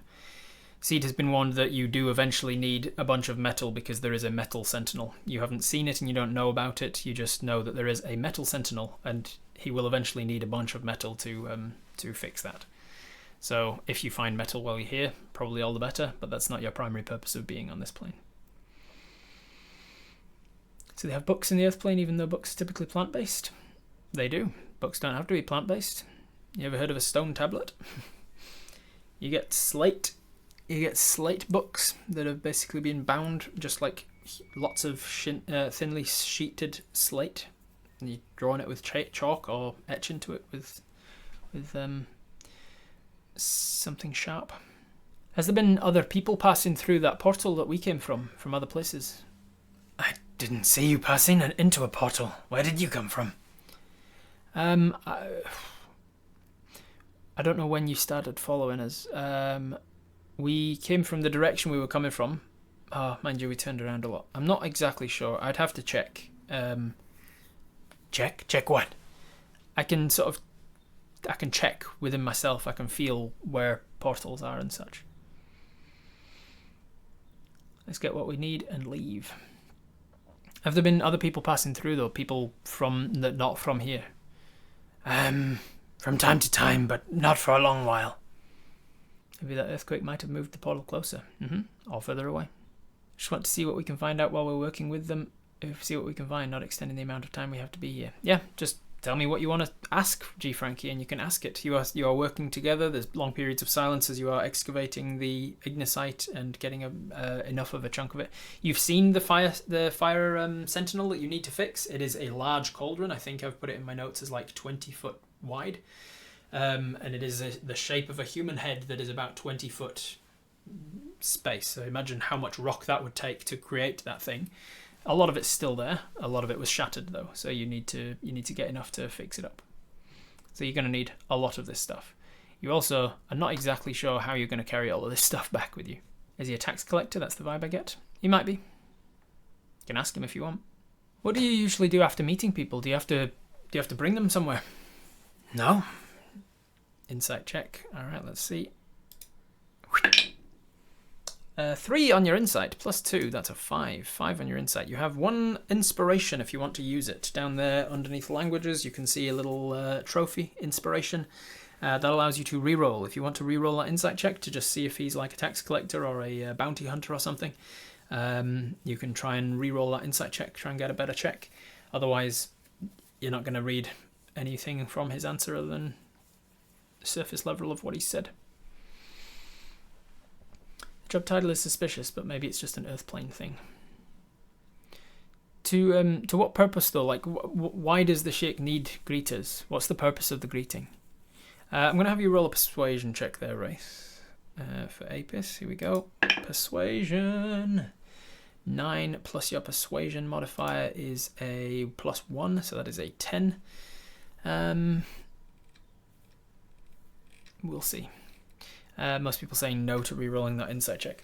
With your 10 persuasion check, he's not necessarily persuaded to be entirely forthcoming about everything. But you ask them, sorry, I keep referring to them in male pronouns, but they are agendered. I need to do some fleshing out of my earth janasis and work out exactly how they reproduce. I've got in mind that they're probably asexual reproducers, that they reproduce from rock, and like there's probably like a carving out a child essentially in rock and then imbuing life into it in some kind of rock druidic kind of fashion. And I think that's probably how they reproduce, but I haven't 100% solidified on that yet. But I'm pretty sure that they don't need sexual reproduction, so most janasi would be agendered. So you ask them what end, like why does the sheikh need greeters, and they say the sheikh doesn't necessarily need greeters. I enjoy doing it. I enjoy meeting people. I think it's important to get to know what the people are and what they want, how they live, how they can be helped. You don't get the impression that he's lying to you, but that they are lying to you, but you have no reason to know one way or another, really. You're not being very insightful with this creature, and their face is, while it's capable of facial expression, it is mostly made of stonework. It looks like slate for their stone and like obsidian where the hair would be. So you can carry a bunch of stuff when then wild shapes, so it merges with them. Exactly right, yes. Can you tell me a little about your culture or the customs of this land? I just want to make sure we don't do anything to cause trouble. As long as I'm with you, you should be okay. If I'm not with you, where to begin? I would just say, avoid taking anything shiny from the walls. Not only because in this land it is considered thievery, but also because it can attract certain creatures. Have you heard of a zorn? Has Apis heard of a zorn? They might have read about them in their books. I can't remember if I've told you explicitly, so let's roll a nature check. Because you read about it in a book, maybe you've got advantage. That's a 10 or a 5. So 10 plus your nature. 10 plus nature is 2 from your wisdom. 3 from your intelligence, sorry. So that is a 13. With a 13, you say, the name sounds familiar. I'm not 100% sure, though. They're an elemental of type, right? And Spear says, yes, they are. They're a creature of a creature with a fascination, a hunger for gemstones. Let me find something. I'll show you one. And then stops what they're doing and just disappears into the ground. And with tremor sense, you can feel them kind of like swimming around beneath you. They disappear out of 60-foot range relatively quickly. And they're gone for... How long is it going to take them to find it? They're gone for about 8 minutes. During which time you're hoping that there's not another earthquake, and you're tapping away with your pick, and it's a tiny little pick that you could fit in your bag, so it's not doing a great deal of job, but I mean it's better than your bare hands. And at this point you've excavated enough of this huge vein of ignacite, and you've excavated enough of it that you can actually start like chipping away at it and actually taking chunks that you can fit. You've fit a bunch of it in your bag, and it is getting heavy. With your +1 strength, you're not the strongest of dwarves, and it is getting heavy. But Seed sees you doing this and says, if I carry, then I shift into elemental. I can hold without weight. You say, oh yeah, that's helpful. So instead of putting it all in your bag, you start taking it back out so you're not encumbered, and you just start piling it up in like large slabs of it so that you can use it as best you can, rather than tiny little chunks that are going to have a hard time fixing a sentinel with. But after about 8 minutes, you feel Spear coming back, and you kind of get yourself into a ready, oh god, what is it kind of a stance. And Spear comes back with this handful of raw, uncut gemstones. He's got about 4 or 5 of them, of various different kinds. And then you see him. They hold them out to you and say, like, "These are gems. You know about these as a dwarf, yes?" And you say, I kind of resent the implication, but yes, I know about gemstones. You see him use mold earth as the cantrip to kind of like to slough off any of the surrounding dirt and crap on the rocks, on the stones. They're not like they're shiny, but they're not like cut gemstones, so you can tell that they're a little dull and they could be worked. They then take them and just kind of they make this kind of gravelly. It's like whistling with a mouthful of gravel.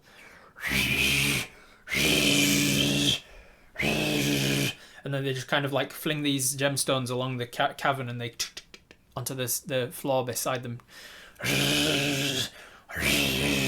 And they just fling them out a little bit around, as if a farmer calling for trucks and spraying seeds around the place.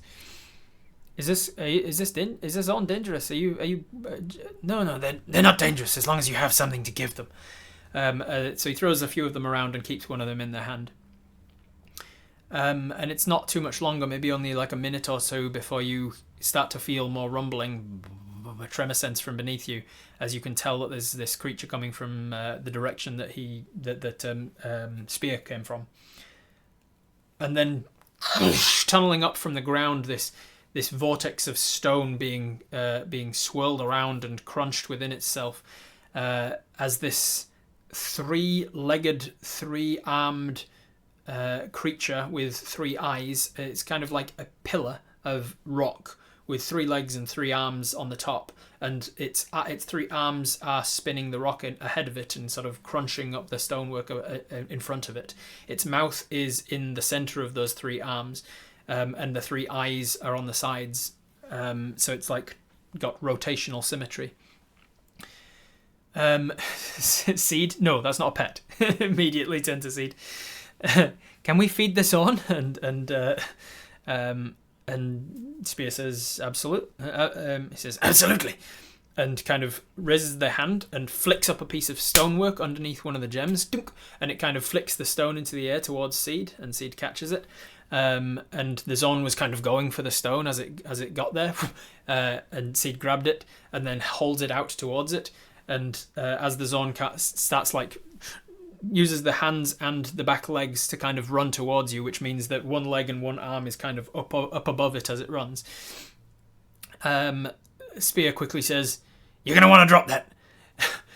and Seed, holding it out in the hand, quickly drops it, and just as he drops it, just in the nick of time, because the mouth of this Zorn kind of extends out a little bit, almost predator style with the 3 jaws, and it grabs a hold of the rock and just crunches it, and you can see tiny bits of this gemstone kind of falling out onto the ground. We're probably translating, we're translating anything that's needing to be said. You see it grab that, and then its eyes kind of on one side flick up and down till it sees another of those dropped gemstones, and it goes off towards the gemstone. And Spear says to it in a language that you don't understand, and currently in Seed's form he doesn't understand either. He says to it in Terran, and just holds out the gemstone in front, and one of the eyes flicks over to Spear, and it slows down right before getting to the stone on the floor, the gemstone on the floor. He looks towards the gemstone in the hand, and Spear says, and the Zorn is continually just like going towards it, like creeping towards it. If anybody's got a dog, you know that they're like testing the boundaries, like am I okay to get this? And the mouth has started to extend to the one on the floor, but Spear takes a step forward and holds the gemstone in the hand up. You realise at this point that these creatures, these Zorn creatures, they obviously have some level of intellect and understand language. And Spear, even with the body language, even with your relatively bad insight, you can tell that Spear is like bargaining with this thing and saying something along the lines of like, if you eat that, you don't get this one. And they're making some kind of a bargain with this thing. The Zorn, really wanting all of the gemstones, not just one, will stop and just kind of look at Spear, and then Spear gives it some kind of command, and then it starts eating the gemstone on the floor, and then turns and walks towards Spear in a much less excited, bounding kind of a way. So Zorn have 3 eyes, so they balance out all of Seed's one-eyed pets. Yeah. It comes over and then poof, sits backwards onto its 3 legs with its 3 arms sticking up so that it can see you with 2 of its eyes at any one time. And then Spear turns to you and holds out the uncut gemstone in its hand and says in Dwarvish, "If you want to feed it, you can toss this into its mouth." "What would you do, Apis?" "Not sure having a pet that intelligent is a good idea for Seed." "Probably not." "I mean, sure. Why not? Take the gem and try. Obviously, we toss it into its mouth. Absolutely, why not?" All right. So you take the gemstone. You look at it. It is a sizable chunk of gemstone. This is like just under the size of your fist. Like this would be worth a lot of money in the material plane. And this guy just went away for 8 minutes, found it, and came back, and is now just going to feed it to some random creature. It's obvious that these gemstones aren't worth a hell of a lot in this plane of existence. They're not as rare as in the material plane. So you think for a moment about just taking it, but you're like, and you toss it up into the air towards the Zorn's mouth. Let's just make a very low DC dexterity check there, just in case of a nat 1. A nat 4, plus your dexterity of 3 is a 7. That is enough. You do manage to hit the Zon's mouth, like right between the 3 arms. The 3 arms kind of go in to try and grab it, and crunch, crunch, crunch, crunch, crunch. Within moments, this thing has devoured a huge chunk of this gemstone. And Spear says, "So this is a Zorn. They are relatively common, almost beast-like in intelligence." Probably wouldn't say beast-like because they don't really know what beasts are. They are relatively intelligent creatures that many people will poach for their abilities to seek out and find gemstones. The difficulty in having one for that purpose is that they will often eat the gemstones they seek out. So as long as you're keeping it well fed, they're usually relatively docile. But, as I said before, if you go around trying to steal a bunch of the shiny things here in this plane, you risk attracting these things, and if you don't feed them well enough, they will attack you. And then he turns to the Zorn and obviously gives it some kind of break command. And then the Zorn quickly runs around you towards the gemstone that was on the other side of you and devours it, and then looks around with its 3 eyes, quickly realizes there's no more gemstones, and just sort of leaps itself into the air with its 3 legs, turns upside down, and just pillars itself into the ground with its 3 arms tearing away at the rock in front of it. And unlike the Earth Gliders, the Zorn is leaving a tunnel behind it, a tunnel of like collapsed rock and rubble and things. Obviously, we should climb into a pit and hand feed it. Yeah. Are they like tameable? Like to have as pets? They can be, yes. That is not what I was picturing from the description. That gives me flashbacks to the multi-limbed undead thingies that we fought in the past. No, they're much cuter than that, I think. Is this one well fed? Seem to be. Anyway, and turns around and starts shaping some of the ignacite again. What a handy drill bit it is. It is indeed, yes. No diamond tip, though.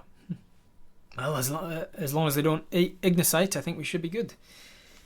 You continue on for the next. I'm gonna roll a percentile here to see how many minutes you go. Look at that. I got double zeros, so you go for 0 more minutes. Let's say 5 more minutes until you feel like you've probably got enough ignacite to go. That could have been really bad if I'd have rolled 90. Could have been here for another hour and a half. But apparently you were already relatively far done with the ignacite. Helped with all of the mold earth, I guess. It must have been a relatively large vein of it. So you pile it all up into a pile. You ask for Spear to help pile that onto Seed. Essentially, Seed gets like barrels and buckets and whatever else he's just got on his person, and just kind of holds it out and just tries to hold as much of this ignacite as you can. You're piling it on. Seed's legs are kind of giving way because he's a tiny little half elf, and I think a high elf rather.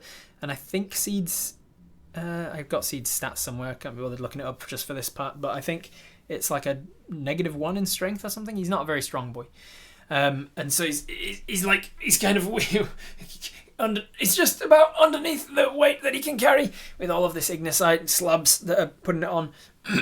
And then he wild shapes into his earth elemental, and you see, as with everything worn or carried, it kind of absorbs into his person as he becomes this huge badger. And then what's his face? Spear does the same again, like picks up the remaining parts of it and just kind of holds it, puts it up onto Seed's back and secures it down.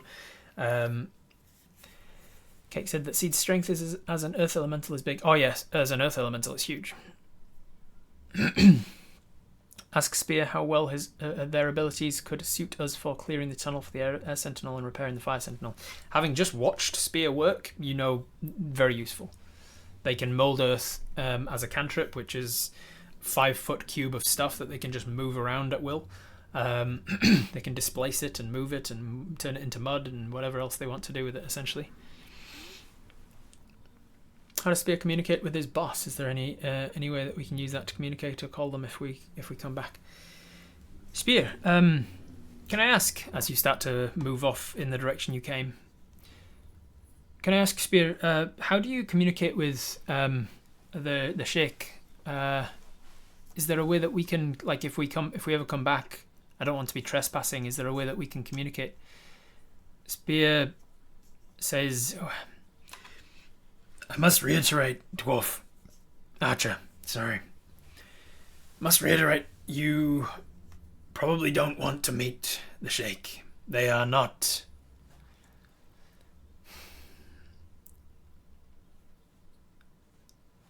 Unless you have something for them, they are not most welcoming to outsiders. What about you then? How is there a way that I can call you if I ever come back?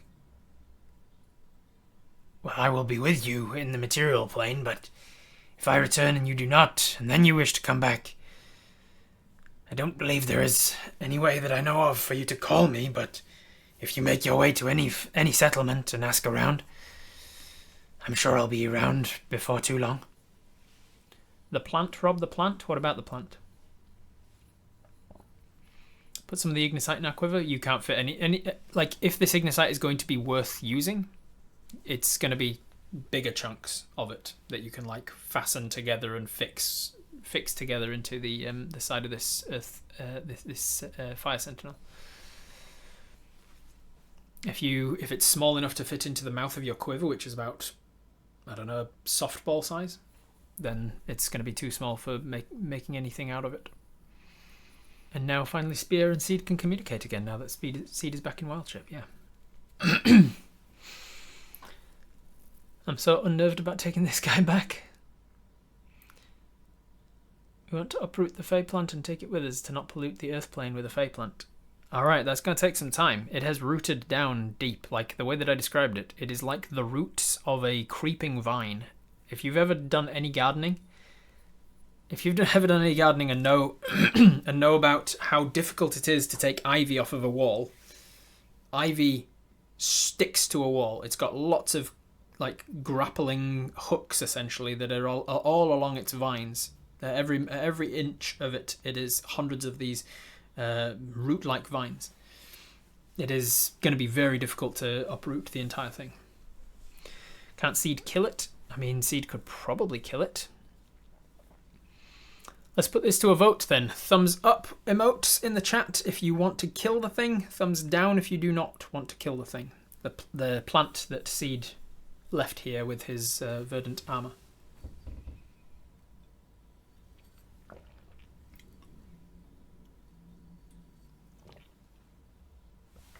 Oh, somebody did say mushroom bonus.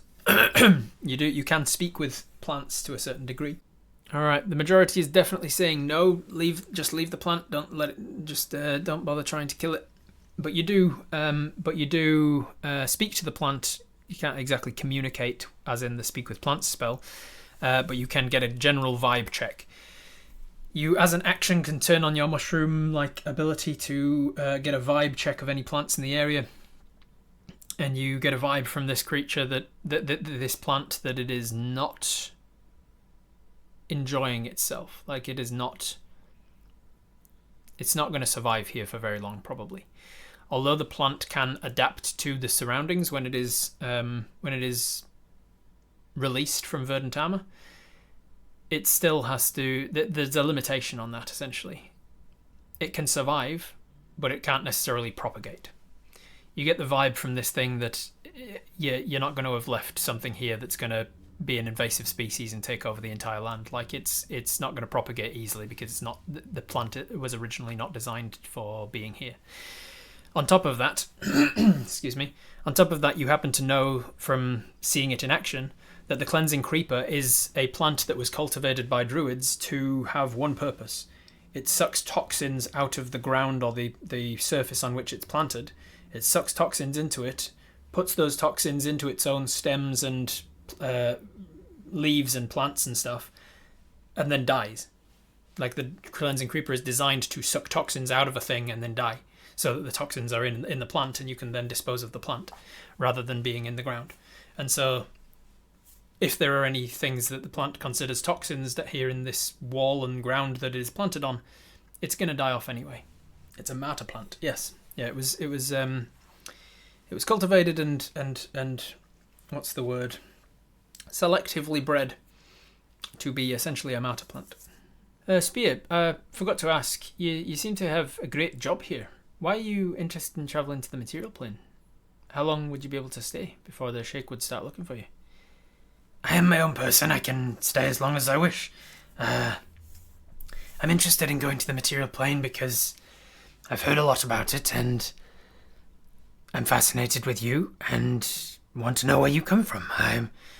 You said you need my help. I'm happy to help. I want to help people. If there are people in the material plane that need help, I'd love to meet them.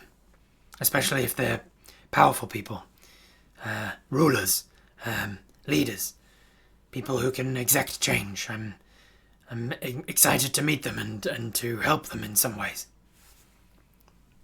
Insight that. Let's see what you feel about his insight there. You are rolling terribly today. That is a 6 plus your insight of 2. With an 8 insight, you kind of you get the impression that he's telling the truth. Who the hell knows? They keep saying that they're their own person, which makes me think that they're not their own person, and that last statement was definitely sus. As soon as we return through the portal, Julius would know if there's another being in the forest. We could wait at the portal for Julius to come and approve Spear's presence. That is a very good point, Creative Garden. That is something you think of, and you think, that's actually a good point. Even if we don't fully trust Spear, which obviously Apis doesn't, because there's a lot of the synapses in Apis's brain is having doubtful thoughts about them. Even if you don't trust them, Julius, as a guardian of the forest, as a unicorn, has certain ways with detecting evil and good, and so maybe they'll be able to turn up when you arrive and be like, "Who's this guy? Why'd you bring him back? He's clearly evil," or vice versa. I'm gonna have a hard time sending them back to the Earth plane like an overstaying visitor. You're gonna keep doing the knee slap. Well, and then be like, "You're not Well, it's getting late. Well, hoo-wee, big day tomorrow. Well," they're just not leaving. We need to get out of here because of the possible time dilation issue. Yeah. I still think we need the help. Can deal with the consequences of having them here afterwards. Yeah. Totally expect that he's evil, but we may still get done what we need to get done. Yeah, that's a very good point for you, Dave. Even if this guy is evil, if you can use him and get rid of him, then maybe that works. Make some tea. That's the signal to go home. Yeah. One last tea before going then, okay? I feel called out.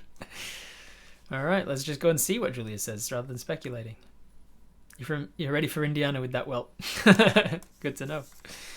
I think I actually got that joke from something I watched on YouTube. There is a guy that's like from the Midwest, and he does like videos about like Midwestern hospitality and stuff. Did we see in the planar book that is the Earth plane that has the same time dilation as the plane of air? You do not, and you also know that the plane of air had an 8-to-1 time dilation, but it didn't necessarily have one still. The time dilation changes between the material plane and all of the planes of existence. As the planes kind of move around each other, they're not physically moving through any kind of space, but they are. It's easiest for academics to describe it as moving past one another. They are the existence of these planes is changing in relation to one another and the distance between them and stuff. And It's things that are metaphysical and definitely exist on more than 3 dimensions, more than 4 dimensions with one time dimension, and so it's complicated to try and explain to a brain of a material planar, but basically you can consider the planes as moving past one another, and in doing so the time dilation changes. All right, shall we move on then, see if the time dilation's an issue? Yes, let's do so. However, how are you finding your way back? You had a guide that led you here. You had an elemental. What are you doing now? You have a seed. You grab out TomTom. TomTom, for those who are relatively new to Twitch Tales, is a tiny little beetle. He is an extension of your detect portal ability. You bring out this beetle from the underneath your bracer on your left hand into the palm of your left hand, and you say, TomTom, where is the nearest portal to the plane of the material plane? And TomTom's little eyes, little antenna, just kind of looks up at you. And you think, shit. It seems that in the 2.5-hour journey from where you were to where you are now, it seems you've left the range that TomTom has, and does not seem to be a material plane portal in range. What do you want to do? Try and backtrack to where we were and ask again. Trouble with backtracking, though, is that you are currently in an area of the middle grounds within the elemental plane of Earth, known as the tectonic tango, and it's called that because there are 2 huge tectonic plates, essentially, that are in a tango. They are literally dancing with each other. They're not figuratively. They are literally dancing. These 2 creatures, these 2 titan-sized, tectonic plate-sized elementals that you are currently inside of. Spear is telling you this as you move.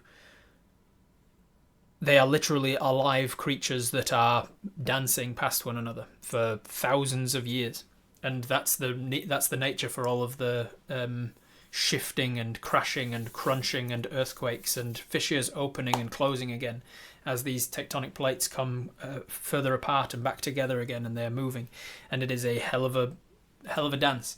And so the nature of backtracking is impossible given the shifting ground here. Spear, can you help us retrace our steps so we can find our exit? There it is. Well done. I was hoping that somebody would remember that Spear was following you for the whole time. You were following us for quite a while, so you know the way that we were going? I do, yes. Could you help us find our way back, please? Absolutely. So they are going to try and lead the way. They know their way better than the quicksand elemental does because they are an explorer. They know this land like the back of their hand, even if it keeps changing. They have like an innate sense for which direction it goes and such. And so they start to lead you. I'm going to roll to see how long it takes you to get back to the part that was where you noticed they were starting to follow you. 60 minutes. There you go. So another hour. Should really be writing all this down. It'll be in the notes, I'm sure. It was an hour, 2 hours, 3.5. So it was 5 hours before seed, and then it was 6 before that one. It was about 6.5 before you set off back, and it's an hour now. So you've been about 7.5 hours here. It's about an hour before you get back to the point where you notice that they were following you, or roughly in that area. They were following you for a little bit before that, but not long. They were following you for about 20 minutes before that. So it takes you, I'm going to roll just a d20. 20. So it takes you about 20 minutes. There's a nat 20, look. It takes you about 20 minutes to get back to where you were when they first started following you. And they say at that point, it was around here that I bumped into you, that I noticed you and started following you. I thought at the time you were a poacher. I thought that the 3 of you were working together. So I followed for a little while. At this point, we can ask TomTom again. Well done, well remembered. So at this point, after like 80 minutes or so of following this guy up and down and through crevices, and again, like him shifting things out of the way is a lot easier than you and the quicksand elemental having to dig your way through things. He's able to use, they are able to use more of their mold earth abilities. You can notice, however, that let's roll an insight check. See if you notice. See if you can roll a good insight check for once today. Yes, 14 plus 6. 14 plus 2, rather, is a 16. With a 16, you can notice that Spear has started to slow down a little on the abilities of moving earth and stuff. Like they are not... like they are expending resources, essentially. In mechanical terms, they've used up a lot of their spell slots for a lot of the moulding earth abilities. Because mould earth is a cantrip, they can do that infinitely, but it can only do like 5 foot at a time. The larger stuff, like the bubble of earth to protect you, that stuff they can only do limited amount of times. And you can tell that now after you've spent quite a bit of time with this person. You can tell that they are not able to just do infinite things with stone infinitely many times. Having said that, they are better than the quicksand elemental at both navigating and at moving your way through areas where you can get to even without Earthglide. There's a couple of times where you have to pause, and Spear tells you like, There's a blockage up ahead. I can tell that it's about a 3-minute journey for me, so that'll be a heck of a journey for me to have to bring you through. But it's going to be a longer way around than it is to just wait. So I think we should just wait. And then they just sit down for a good like 20 minutes or so, and then eventually they... Oh, here we go. And then they can hear and feel within the ground that it kind of like is coming to a shift, and the bodies part, and they... We should move quickly. They usually come back together in this part. And then they move you through, and you quickly get through this part, and sure enough, it starts to like close behind you relatively quickly. So it's stuff like that where they just, because they know the lay of the land, they know kind of which parts open and close relatively quickly, and if you just wait long enough, they'll open and close. They give you time. Eventually, you get back to this point where you bring out TomTom again and ask, TomTom, is there a way back to the material plane? And TomTom, with the little antenna, seems to look around and then set off up on a bit of a meandering journey up your hand until it gets up to the end of one of your fingers and points the direction. You kind of shift it, and it doesn't immediately shift with you, but then eventually it does, and it runs down one and up the next, and runs down the next and up your third. It's kind of jumping some of the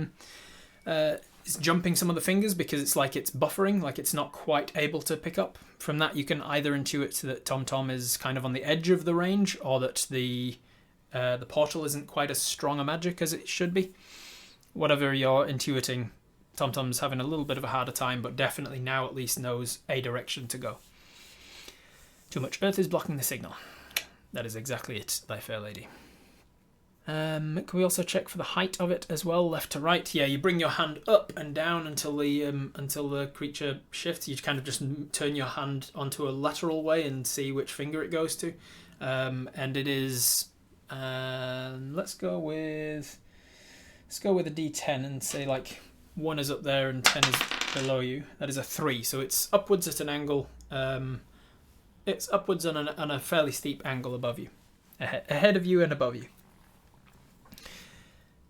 You tell this to Spear, and Spear is fascinated with TomTom. You explain all that you know about TomTom, like you don't know that much. He was gifted to you by a fairy, and he lives on you now. When you're naked and bathing, like in the times you've had TomTom, you take off all of your equipment and put it to the side to bathe, and TomTom doesn't seem to live inside of your bracer. He's not there.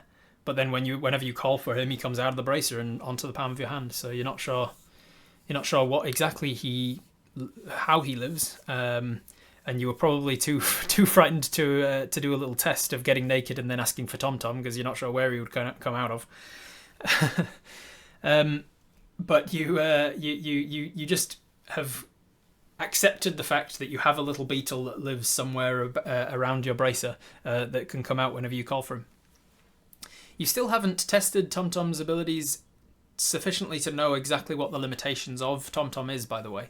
You know that they have limitations. You can't just do it infinitely and they can always tell you everything, but you don't know what the limitations are. But that's for another time, I'm sure, not when you're trying to survive for your life on the plane of Earth. Some things you just don't want to know, exactly. So you start heading in that direction. Spear has now gotten to the edge of where he knows where you came from. So now is taking a little bit longer to keep checking in with you about this direction to this portal and stuff, and heading in that general direction. Is there a manual for the TomTom? No, I'm afraid not. We could use our detect portal ability as a ranger and see if the closest portal that we can detect is the same portal that TomTom is detecting. We could do that. Yes, that is a ranger feature. I forget detect portal every single time because there's a few different ranger features, and I forget one of them uses primeval awareness uses a spell slot. Detect portal doesn't use a spell slot, but it does. It's only a once per short rest thing, right? Or is it a once per long rest? I forget. Detect portal. Once per short rest, as an action, you detect the distance and direction to the closest planar portal within a mile of you. Thank you very much, Sparrow.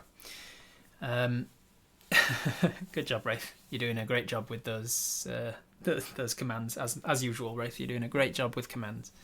Never doubt you for a moment with commands, Wraith. You're one of the best commanders on the team.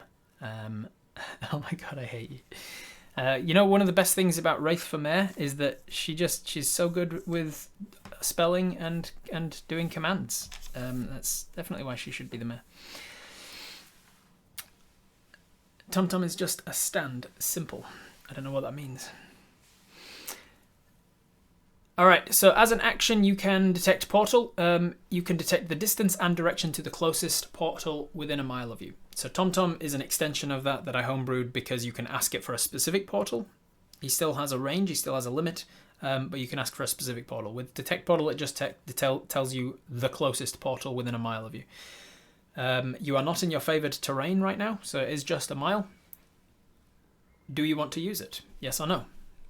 Thumbs up, thumbs down. It will tell you whether or not there is a material plane portal within a mile of you. Alright, most people saying yes, let's use it. Sparrow, can you tell me how often can you use detect portal? Is it once per short rest or once per long rest? Use triangulation, but in the case of two people, stand apart 100 yards and see if there's a difference in the angles. You've only got one person who can do it though, can't you? It's just an action, it doesn't use a spell slot. It's just an action and it's once per short rest. Alright, so very much overwhelming yes, let's use that. So you stop for a second after like another, I'm going to say 10 minutes of travel after the TomTom thing.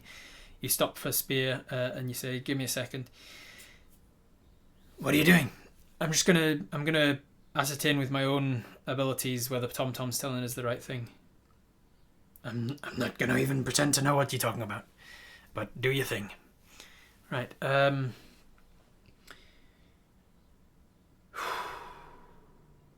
how do I detect portals to the material plane? I've not had to do it from another plane of existence. You just need to feel comfortable. You need to feel connected to the world around you. So you get off the back of Seed. You find somewhere that's like stable enough. You ask Spear, like, look out for me here. I'm not sure of like if there's earthquakes and stuff. So I need you to be my eyes and ears there. And you touch some of the rock walls and you feel yourself just kind of grounding yourself in this space, in this moment, in this time. You try not to think about the time dilation issue that may or may not be a problem. You try not to think about whether it's right to be bringing Spear home. You try not to worry about whether Spear's going to like try and dick you over, whether he's evil or anything, whether they are evil. You just kind of let all that go as best you can, and you go into this sort of mindful, meditative state where you just attune yourself to nature around you. And then you ask the question, are there any portals? Are there any weakenings in the veils between worlds? You get this sense of calm, this sense of the feeling you get after a long road trip where you've been on the road driving all day and you finally get home and you can start to offload, and you know that within minutes you'll be able to sit down on a couch and just put your feet up take your shoes off finally. It's that feeling. That feeling of, oh, thank God I'm home finally. And you get that feeling, which indicates to you that it is the material plane that you're feeling. And you also feel it relatively strongly within the same direction as TomTom was aiming. It seems like, yes, it is within a mile of you, and it is in the same sort of direction. Short rests. Yeah, short rests in my game are a multiple of 30 minutes. So you choose when you start the short rest how long you want to rest for. 30 minutes, an hour and a half, 2 hours, 2 hours and a half. And you can roll 1 hit dice per half hour that you rest for. But it all still counts as just 1 short rest for the sake of like bringing back abilities and stuff. Because otherwise you can spam things like second wind, which doesn't work well. Can you mark it in our minds like Hunter's Mark? You can attempt to do so. It gives you like an inherent ability. As a ranger and a horizon walker, you get like a slightly stronger recall of where it is, but it's not a magical like ping in your mind like Hunter's Mark. And if you're asking that to see if that was the benefit of the increased benefit to your Hunter's Mark that you don't know yet, it is not. Yes, I was. No, that is not the increased benefit of your Hunter's Mark. You will eventually work out what your increased benefit of Hunter's Mark was. Right, let's head in that direction quickly as possible. Direction to the bottle. So Spear is going to continue in this direction. Because it's down to the last mile, there is a chance that you'll get there without incident. However, there is a chance you won't. I'm just going to roll to see a random encounter table. To see if you can make it all the way out of the plane of Earth without an issue. I think my random encounter table was in World Anvil, wasn't it? Yes. World Anvil. Plane of Earth. Hunter's Mark on an idea. Sounds awesome. It's definitely worth checking to see if that was the case. Alright, random encounter table. So, let's see. On a 15 or less, you get a random encounter.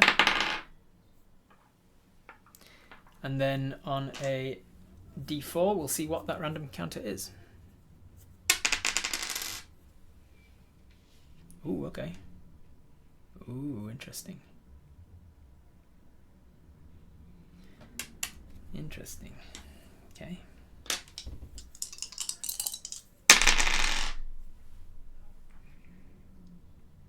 Oh, cool. All right. Give me a second here, guys. That's not good. Oh, interesting. This part of Apis is worried. You randomly encounter a generous elemental that gives you many gems. And then you randomly encounter a zorn. A swarm of zorn. How's this going to fit in? Okay, that's going to work well. What does it look like? Okay. Yeah, okay, gotcha. So for the next, how long does it take to get a mile? Let me open up my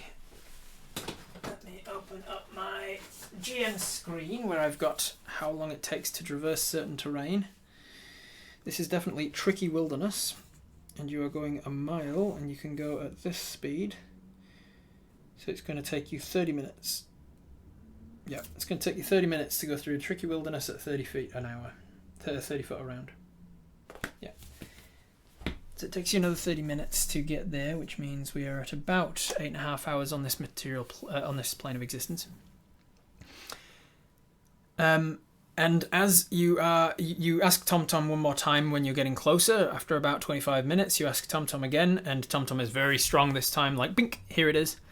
And you move your hand around, and you can tell it's in this direction. And at this point, you are having to just dig your way into the side. Every foot of movement is Spear and Seed, like digging out the tunnel for you to follow along.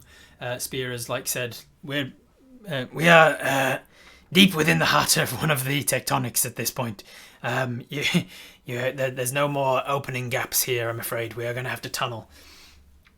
And as they tunnel, Spear's getting closer, and after another few minutes, Spear says, This is fascinating. I've never been inside one of the tectonics this deep before. Giggity. There seems to be a pocket here. There's a pocket of the plane of air, and I feel water too. Water should not be this far into this plane. And now that they say that, you are reminded you haven't felt moisture since you've been here. Like you are far from the plane of water. With the pocket, thankfully, in this part of the plane of Earth, you are close enough to the plane of air that there is enough air coming in. You're also relatively close to the plane of fire, so that there's enough like heat to not freeze to death. But water, it's been very dry the entire time here. Your mouth is feeling very dry. You've had to drink a lot of your water skins. I'm going to say that you've probably eaten one of your rations and drunk one of your water skins full, maybe even two of your water skins. But they can feel this pocket of air and water ahead. It's only a few more moments before this sort of wall gives way and you finally are hit with light, and oh boy, your eyes have been adjusted to a lantern of fireflies for many hours now, and suddenly seeing light, like proper light, is astounding. To Spear as well, who is accustomed to life underground, the sensitivity of the sunlight, it's really blinding for them. And then when your eyes start to adjust, you can feel with the tremor sense that there is this bubble about 50 feet wide and about the same high. It's kind of like a almost not exactly perfect sphere, but it's like very symmetrical. This space within a cavern, and you push out into this space and you can see that it is just illuminated. It's illuminated from no seeming source of illumination. Let's make a perception check, see how well you can look around the place. Perception check. 13 plus your perception of 5, I believe it is, when you're not in your favourite terrain. So an 18. That is not too bad. It feels warm in here, and eventually you can tell why. There is a chimney of sorts. There is something that looks not too dissimilar to a hearth. It is a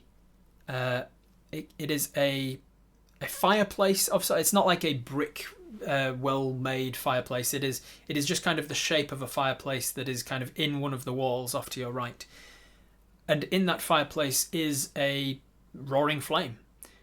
And it seems like that's not exactly the illumination of the room, because the room is sort of uniformly illuminated and there's not the flickering shadows that would come from a fire in a single place. So it's uniformly illuminated and there is a fire in this sort of hearth. And the ground is acting almost spongy, like a carpet, like a green carpet of moss and grass, like actual grass.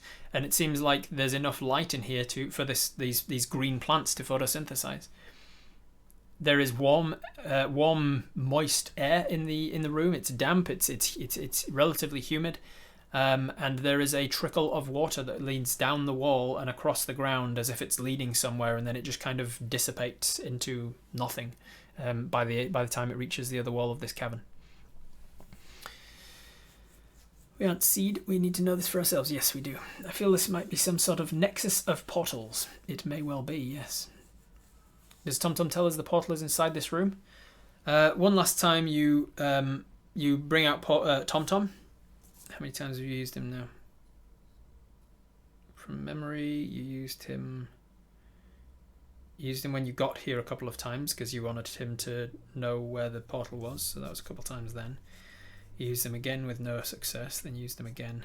This is going to be at least the 6th time that you've used him, because you used him a few times when you got here into the wall of the cavern as you were moving past that chasm, and you realised that the portal was shifting with the tectonic plate that was moving. So you bring him out, and he shifts around the hand, and you ask, plane of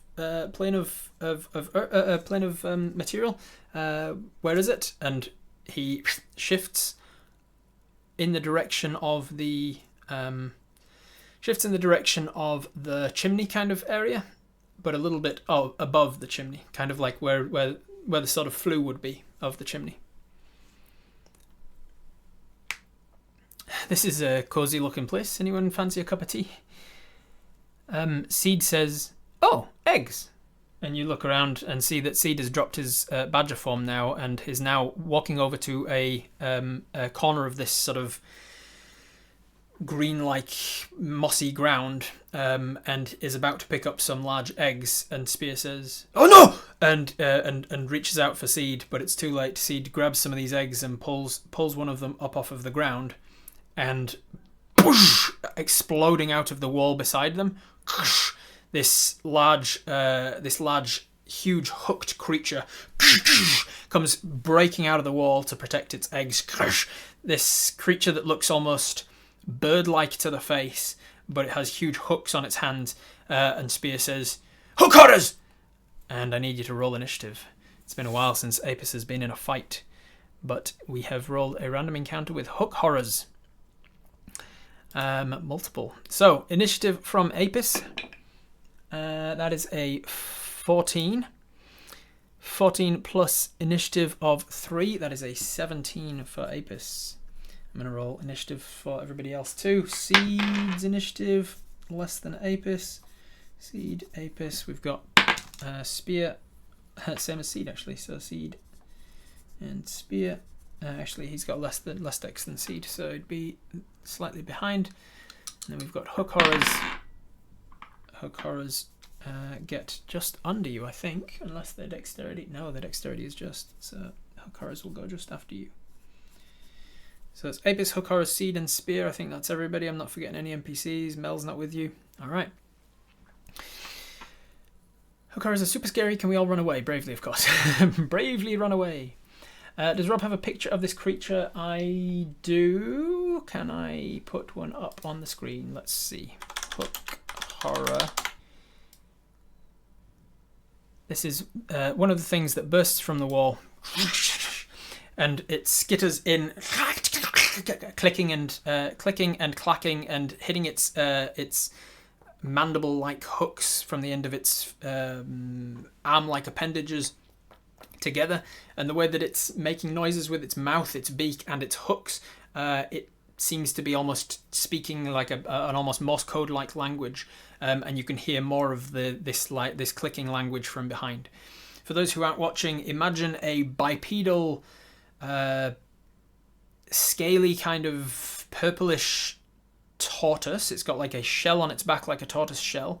Its feet are very reptilian and clawed, like the talons of an eagle, and then its front arms are long and hooked like bony hooks, and then its head is its neck is big, thick, muscular, and long, and its head is on the end like a bird of prey of sorts. Hook horrors don't even have thumbs. Let's go team thumbs. Yeah. How large are they compared to Apis? That is a good question. They are considered size category large, so usually my go-to for that is an ogre or a horse. It is not quite as large as an ogre, but it is broader with the shell and everything. It looks like it's got a relatively decent armor class. It looks like it would be very strong and hardy, not very dexterous, you would imagine, just from clocking that in. All right, so this thing is bursting out of the wall and going for Seed. It is going to be second in the initiative. Apis, I'll say that you're not considered surprised. Is it a surprise round? No, I think the surprise round, as it were, was hearing it burrowing towards you from the rock. It was nearby, and just kind of like out hunting or something, and it was digging towards you, and then you all got over your surprise right before it bursts out of the wall. And Apis, you are up first. We haven't done combat in a while, so let's do it the way that we used to do it. If you want to be, let me open up Nightbot. If you want to be in with a chance to decide what Apis does on their first round of combat, then you need to put in a particular code word into the chat to tell me that yes, I want to be in the draw. That code word is going to be !hook. If you put !hook into the chat, you'll be entered into the draw. Then I will, after enough time that people have had a chance to do so, I will draw one of you at random. You will have full, utter control of Apis for the round of combat. For those who are watching on the screen, I will now shift this hook horror away so that you can see all of the skills and features and things that you have. For anyone who doesn't know, how D&D combat works, essentially, you have an action, a movement, a bonus action, and a reaction. Your action can be pretty much anything. If you want to take the attack action, you can attack twice with your bow. If you want to take the dodge action, you give disadvantage to anyone attacking you. If you want to take the help action, you give somebody else advantage on their next attack. If you want to take the hide action, you roll a stealth check and try and avoid vision. If you want to move more than your 25 feet of movement speed, then you can take the dash action to double that. There's a bunch of things you can do with your action. Quickly, do I have a map of this pocket? I do not. No, it was meant to be just theatre of the mind as I described it, but then I rolled a random encounter and got hook horrors, so I figured I'd put a nest of hook horrors in here as well. You can imagine it's about 50 foot wide, roughly circular. It's a 50 foot wide circular room. You came in from 6 o'clock. The fireplace is about 3 o'clock. The hook horrors came in around 10 or 11 on the circle. So from you, they are around 40 feet away. Seed is next to them, about 5 feet from them. Spear is just ahead of you, about 10 feet into the room, and you're just having entered the room yourself. You say, Spear, can they be reasoned with? Let's roll it. Kingsley, you are up. Have a few seconds to think about what you're going to do, and then type it out in the chat ASAP. You say, Spear, can these things be reasoned with? As you go for your bow, and Spear says, No, these things are monsters. As they are getting themselves ready for a fight as well. Do we know anything about hook horrors? Let's roll you a nature check. See if Apis has read anything about hook horrors. 7. Because of reasons, you do not have advantage on this from reading the planar book. 7 plus your nature is a 10. With a 10, you know that they are not denizens of the earth plane. They are non-natives to the earth plane, and they are very good at tunneling, which is probably why they thrive on the earth plane.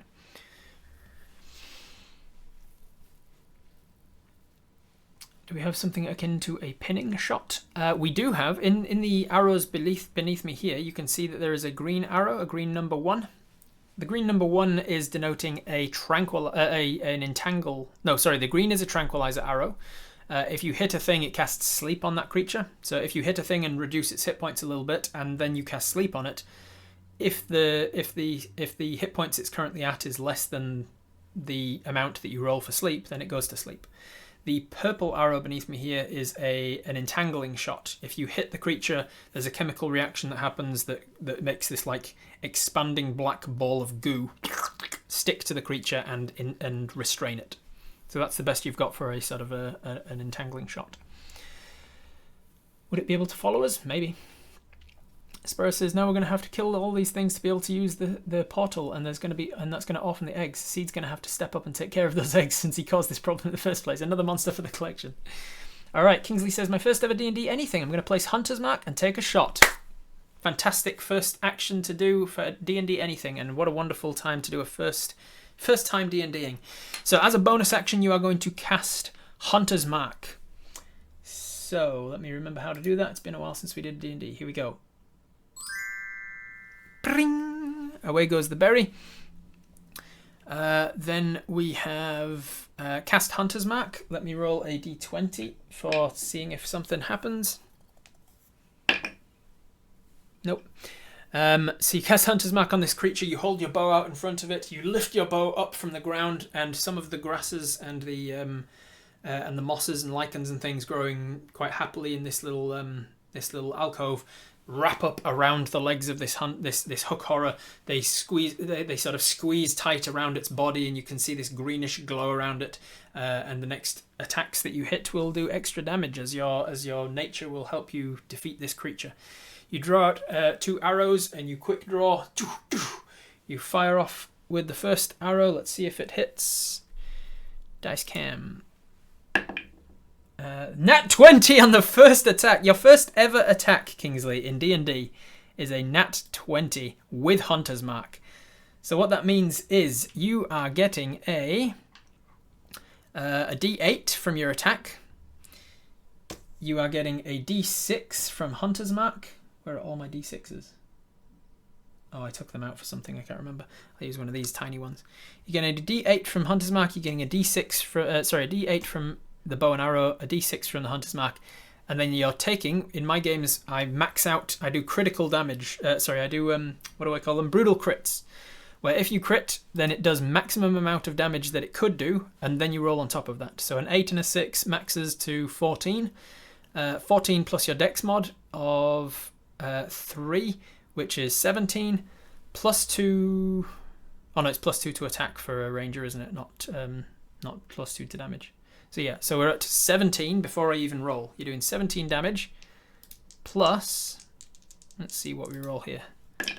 A 2 and a 2, so 17 plus 4 is 21. 21 points of damage with your first attack. As you aim true and you fire it off, the arrow flies. It strikes the hook horror in the face. Let's see how much damage that's going to do. Where is the hook horror stats? There it is. So it does 21 points of damage to the hook horror. Strikes it in the face. And it starts to try and like scrabble with its hooks at the arrow in its face. It kind of knocks one of the arrows and tears it, and you see this blood start to trickle down from its face. Definitely still standing, and definitely, I mean, you've caused blood to it, but it's not bloody in game terms yet. Second attack, you have your second attack. You bring back another bow and you fire it again. Let's see how you go with the second one. Let's get another nat 20, eh? Here we go. Here we go. 19, almost. Damn, Kingsley, you should play D&D more often. With a 19 plus your modifier, which is insane, you definitely hit. You strike almost in the same place. This time it hits it in where would be the sort of collarbone area. And this time you're going to do a D8 plus the D6 from Hunter's Mark. That is a 4 and a 4, so that is another 8 points of damage plus your dexterity, so another 11 points of damage there. So you've done just 32 points of damage in the first round, first turn of this round. Kingsley's just rolling everything from now on, yeah. 2 attacks, the arrows strike almost simultaneously. You've got your movement left, Kingsley, if you want to move anywhere. Do you want to move closer to it? Do you want to move closer to the fire where Tom claimed the portal was? What do you want to do with your movement? Oh yeah, action surge is also a thing you can do. As a second level fighter, you can also now take an action surge if you want to. It's a once per short rest thing. You get it back when you next take a short rest. It gives you immediately another action which you could take to take the attack action and get 2 more attacks if you want to. If you want to just try and take this thing down ASAP, you might want to action surge and attack twice more. It's up to you, Kingsley. It's your turn. Regressing to the mean from all those terrible perception checks earlier. Yeah, that is exactly what it is, yeah. Get saving all the good rolls for the combat. Do it, we'll have to short rest anyway. Move distance to the space so we are not next to anyone. And yes, let's do an action surge. Wonderful, I fucking love it. Alright, here we go. Okay, so where are we? So you take 2 arrows on the run. You move towards the you move away from spear, away from the walls, towards the fire a little bit. You're now like let's say 20 feet from the fireplace, and about 30 feet from the hook horror. You take out 2 more of the arrows and draw them back and take 2 more shots, one after another. Let's go, Kingsley. Here we go. Maybe it's a 20, a 19, 18, 17. Maybe that's the. Here we go. A 5. 5. We can't be lucky forever, I'm afraid. So 5. Before I tell you whether or not it hits, you can choose whether or not to use your inspiration. Everybody put a thumbs up or thumbs down if you want to use inspiration to reroll that. What's our modifier? To remind myself, let's have a look here. What is our modifier? Our modifier is a longbow plus 8. So we've got a plus 8 longbow. So that is going to be a 13 total. With a 13 total, before I tell you whether or not that hits, most of you saying yes, let's use that inspiration. So, feeling inspired from before, I don't remember what inspired you. You are going to re-roll that first, the third attack, and that's going to be a 4, so it's gotten worse. You're not feeling that inspired from before, it seems. So using the 5 from before, because with inspiration you can choose whether to use the reroll or not. You got a 5 and then a 4. You're going to use the 5. 5 plus 8 is 13. 13. Because it's thrashing about, your third arrow strikes off of its armor and snaps against the back wall. It seems a 13 is not enough to hit its armor class, enough to cause damage anyway. But you still have a 4th attack. With the 4th attack, 16, not bad. Kingsley's like, no, I've tried out both now. I'm new to D&D. I've tried critting, I've tried regular hitting, I've tried missing. I think regular hitting's pretty fun, actually. I think I'm going to go with that one. And we went with another hit with a 16 plus 8. 24 definitely still hits. We tried to think back on an inspiring moment, but end up remembering something awkward instead, yeah. You strike with this 4th arrow. You find a nick in its armor and do 8 damage, maxed damage on the arrow. And then 4 damage on the hunter's mark. As the arrow strikes at the body of this hook horror, that's going to be 12 plus 3. That's going to be, is that right? 12, yeah, 12 plus 3, 15 more points of damage for 47 damage done to it total. As it strikes into its body, the hunter's mark, the green that's infused within its shell and its carapace, seems to like pull in and tear the wound open even further. The creature, the hook horror, is now, it's not dead, it's still standing, but it is now considered bloodied, understandably. You've done more than half of its hit points of damage in a single turn. So it's thrashing, there's blood coming out of it from all over. That is your entire turn. That was your bonus action, your action surge, your action, your movement. That's everything you've got, Kingsley. Very well done. If you want to be in with a chance to decide what to do on the next turn of combat, in case this thing is still standing on the next turn of combat, type exclamation mark King into the chat. King for King Kingsley. Exclamation mark King in the chat. Exclamation mark Pew. Pew pew pew. I wonder how Spear feels about this display. Probably pretty impressed. You don't have time to go and check yet, but they're seeing you in action right now. Alright, exclamation mark King in the chat if you want to be included in the next turn of combat. In the meantime, it is now the Hook Horror's turn. The Hook Horror is going to turn to Seed, who is closest. And it's going to use its multi-attack. They are pack predators, but the other one is still coming in, so it doesn't get to come in yet. So the first one is going to make 2 hook attacks with its 2 hooks. It's got a 10-foot reach, so it's going to be back from Seed and be able to reach him from a distance without getting into Seed's melee. And it's going to roll 2 attacks. Where are my D20s? 17 and an 18. So there we go. Now we've got a 2019, 18, 17 for the Hook Horror, 16 for you. We're just doing all of the numbers. That is each of them plus 6. They're going to definitely hit, which means that you're going to take 2d6 plus 4 twice, Seed. We've got 9 plus 4 is 13, 13 and another 4 is 17, 17 plus 4 is 21, 21, but Seed has an aspect of being a druid that allows him to reduce some of that. So 21, I think he's reduced by 4 from that, maybe? I'd have to double check, but it doesn't matter too much. Seed's got quite a lot of hit points at this level. 21, so I'm going to say he's taken 17 damage, bam. So he's striking out at Seed. Seed is sort of dodging them and kind of bringing up his I don't think Seed uses a shield, but he uses a wooden chest plate essentially, and some of it's scratching across that. It's dealing damage to Seed, but it's not bloodied him yet. All right. The other Hook Horror is then going to use its turn to come scrabbling forwards as well. It's going to use its whole turn to move and then dash. And it's going to burst from this this little hole in the wall. That's going to be its whole action, though, to get into the space. You now see 2 Hook Horrors. That is the hook horror's turn. It is now Seed's turn. What is Seed going to do? Is Cake Ladder still in the chat? If so, let me know what Seed's going to do. Otherwise, I will think... Oh, there you are. Seed can't leave unless we abandon the rick. Abandon the rick? Seed can't leave unless we abandon the rock. Oh, the whatchamacallit, the Ignesite. Seed has turned back into himself and dropped all of the Ignesite by the entrance to this cavern. So Seed could run back over and grab it and turn back into an elemental, but it's going to be a bit of a mission. Can't go through the portal anyway, it's not open. Good point. Alright, so what is Seed going to do? He's in his Seed form. He's got lots of weapons to his disposal. Let me bring up his stats. Control, find, Seed. Seed will set it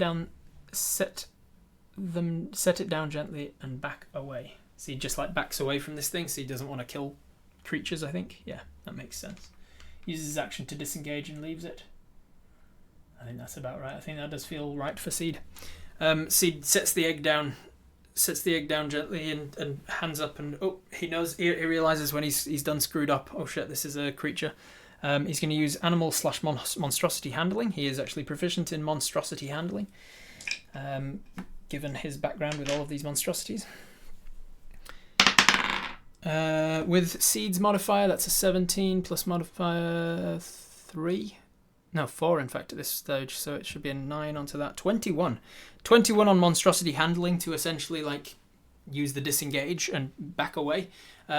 This creature is no longer going to go for Seed because of that check, but he's definitely looking around and seeing these other things as threats. You have a feeling like the hook horrors are going to go for you and or Spear now. Alright, then it is Spear. Spear is up, sees these monstrosities, tells Apis they're not to be underestimated, they're just monsters, they can't be reasoned with. And Spear is going to... Let me bring up Spear's stat block. I mean, that one makes the most sense, doesn't it?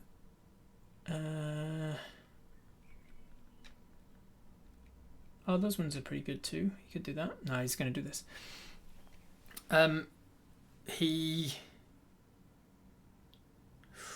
Ooh, is he wanting to give that away yet? Yeah. He sees you firing at these things, sees it wounded, sees Seed backing away. He puts his hand out like a fist, like he's just punching forwards, and one of the rings illuminates with the gemstone in it. It looks like a bright red ruby, and this red beam of light comes out of the ruby, and right before it hits the chest of this hook horror, it seems to solidify into solid red rock.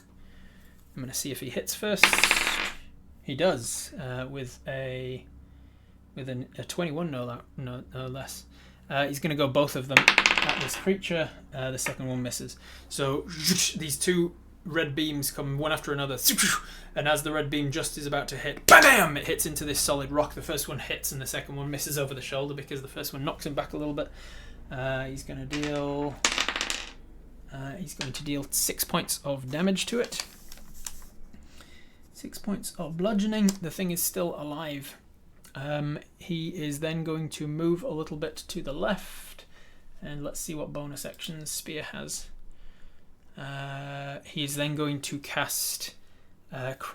He's going to use his movement to move towards the thing, covering the distance and getting just within range. He sort of overtakes Seed. And he's going to, as he runs, kind of run his hand up his body, and you can see their skin. You can see their skin seem to harden and coarsen. Like they were already looked like they were made of slate. Now it looks like they're made of granite. They harden themselves a little bit as a bonus action. Okay, that I believe is Spear's turn. So let's draw the Nightbot giveaway. That's going to be Nerdwitch. Nerdwitch, start writing out what you want to do as Apis, and I will do a brief recap of the round for everybody. So you burst into this cavern, about 50-foot diameter, a fireplace off to your right, a nest of eggs off to your left. The Seed went over to the eggs and touched it, and you heard this tunneling through the wall. It burst out of the wall, these huge hook horrors. Took a couple of slashes at Seed. You stabbed one of them 3 times. Seed moved away and put the egg down and backed away slowly.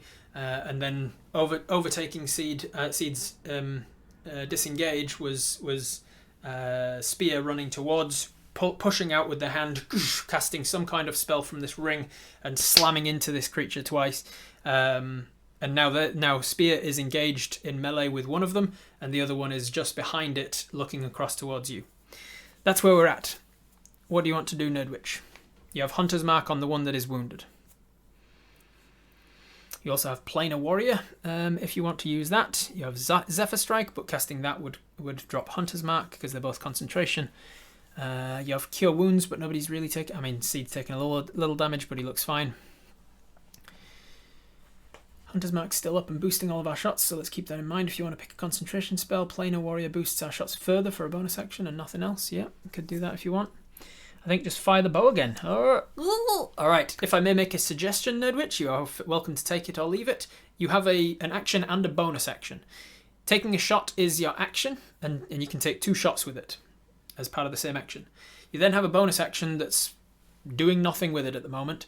If you want to, you can use a feature over there called Planar Warrior, down in the very bottom corner of the screen there, Planar Warrior. That is a bonus action to do, and it infuses your next attack with the forces of magic, essentially, and does extra damage. So if you want to do a bonus action first to Planar Warrior, then take 2 attacks, you'll maximize the amount of damage you can do in this round. But if you want to do your bonus action for anything else, that is up to you. Use the Force. Exactly. Planar Warrior is also called Use the Force. That sounds good. Planar Warrior and then 2 attacks. Alright, so you have run into the centre of the room. You see Seed backing away. You see this thing is harder than you thought it would be with the amount of damage you've done to it. So you draw out 2 arrows. You feel this crackling of static electricity kind of feeling on your skin and body. You feel your body hair kind of like standing up on end. You channel that nature of adrenaline and the raw magic of the creation of the universe, especially being this close to a portal. It's especially strong. You draw that down into your hand, pull back the bow and fire. And as you pull it back and fire, you see this arrow kind of disappear into the ethereal plane as it flies forwards. Let's roll you an attack and see if it hits. 7 plus 8 is 15. You do not have any rerolls, so you're going to have to go with the 15. 15 is just enough to hit. As you strike down with a 15, you hit into it for a d8 damage from the arrow, a d6 damage from the Hunter's Mark, and another d8 damage from the Planar Warrior. Alright, here we go for the damage. That is an 8, a 7, and a 2. You are doing well on the damage, it seems. So with an 8 and a 7, that's 15, plus 2, 17, plus 3 from your dex is 20. 20 points of damage on this first shot takes it to 73. 73 damage, holy cow. Oh, let's see if you can finish it.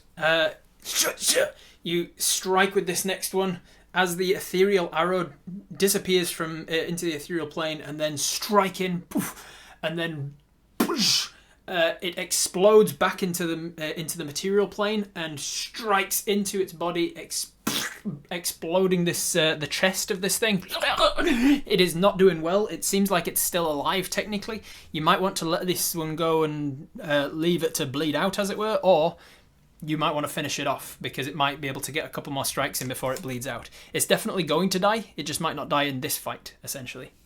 So first strike hits it. Planar Warrior has almost killed this thing. It might be able to take a couple more strikes before it dies of blood loss, so you might want to finish it off. With your second attack, Nerdwitch, who do you want to kill? Kill shot? I see you say kill shot. Alright, let's see if we can finish this thing off. Alright, dice cam. Kill shot!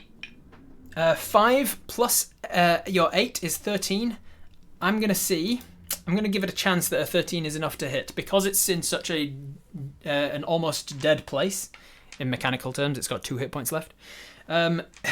Because it's in an almost dead place, I'm going to give it a percentage chance that a 13 is enough to actually hit its severely damaged armor class. What I'm going to say is this is how much chance do I want to give it? I want to give this a 40% chance. So meaning I have to roll a 40 or less on these dice to strike it with that shot. Oh, that is a 0. So the next one, whatever it is, even though it bounced out of the tray, that is a 9. So I got 009 means 9%. 9 is under 40, which means that does hit. So Nerdwitch, because of its damaged armor class from you tearing out chunks of it, and the ethereal plane and the hunter's mark tearing off chunks of its armor for you, you do hit. Whatever damage you do, especially with the hunter's mark, it's definitely going to be more than 2. But hey, it's fun to roll dice, so let's roll it anyway, just to see how much you overkill it by.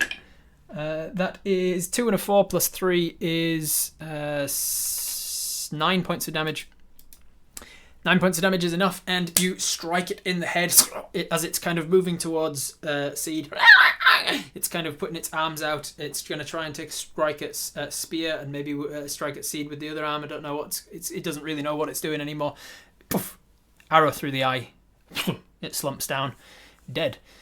There is one more that has not been touched yet, and you have an idea now of how hardy they are, how tough they are to kill, and you know how long it takes to kill them. That is everything you can do. That was your action, your bonus action. You can move if you want to, Nerdwitch, but I think that is all good otherwise. Let's put the next thing, ! Nerd, in the chat. If you want to be in with a chance to decide what to do on Apis' next turn of combat, ! Nerd. There is one still alive. There is a potential portal behind you, but you haven't had time to investigate it and see what happens with it. You don't hear any other hook horror noises coming from any others behind it, so it may just be that there's 2 of them. All right, start entering the chat, ! Nerd. Meanwhile, who is it? It is now the hook horror's turn, the one that is still alive. The one that is still alive sees you as the biggest threat, is going to beeline towards you. It's I don't know if any of you have seen Terminator 2, but the scene where he's chasing down the car and then the arms become these sort of metal hooks, and then he dives and grabs onto the back of the car and then starts clawing his way up the car.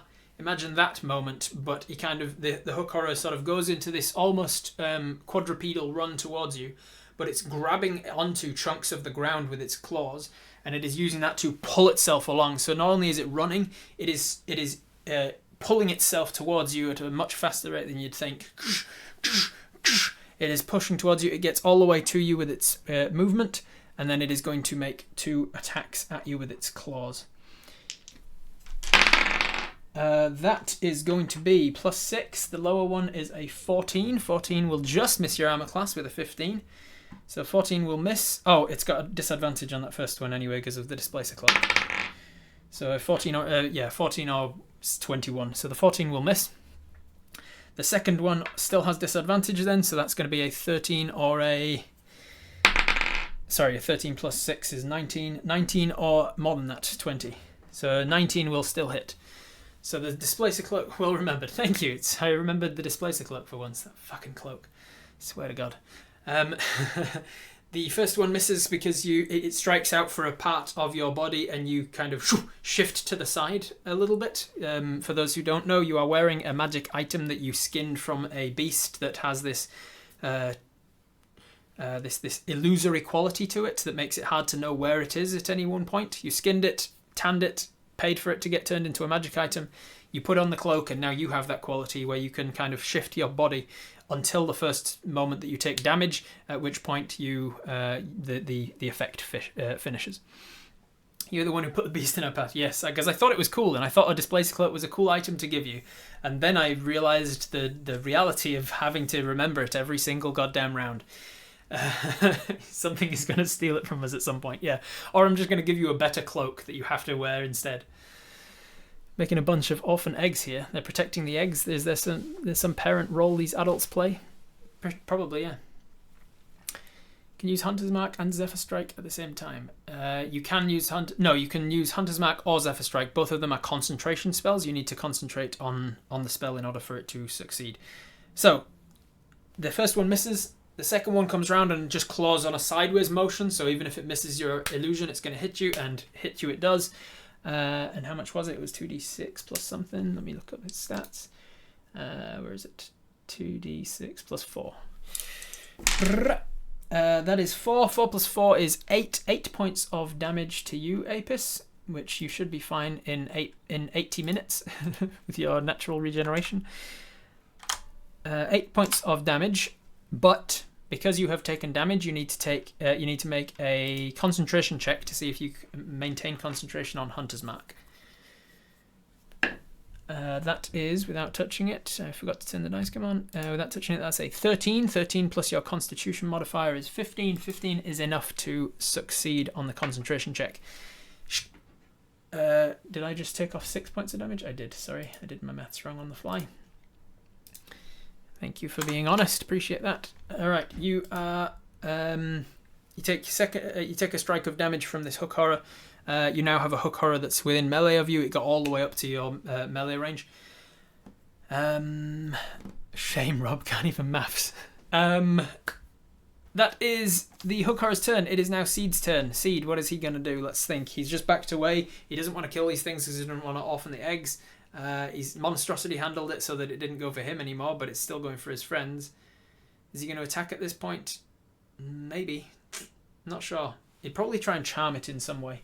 Seed will use Speak with Animals to try and pacify the last creature and convince it that we're leaving peacefully. Yes, all right, there we go. So Seed will cast Speak with Animals, which because of his feat that he's got like a...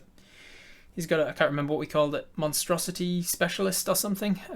We gave him a feat at some point, a homebrewed feat that allows him, whenever he casts anything that targets beasts, he can also target monstrosities.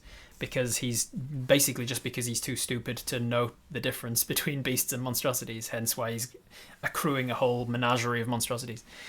So he casts Speak with Animals, and you hear him start to...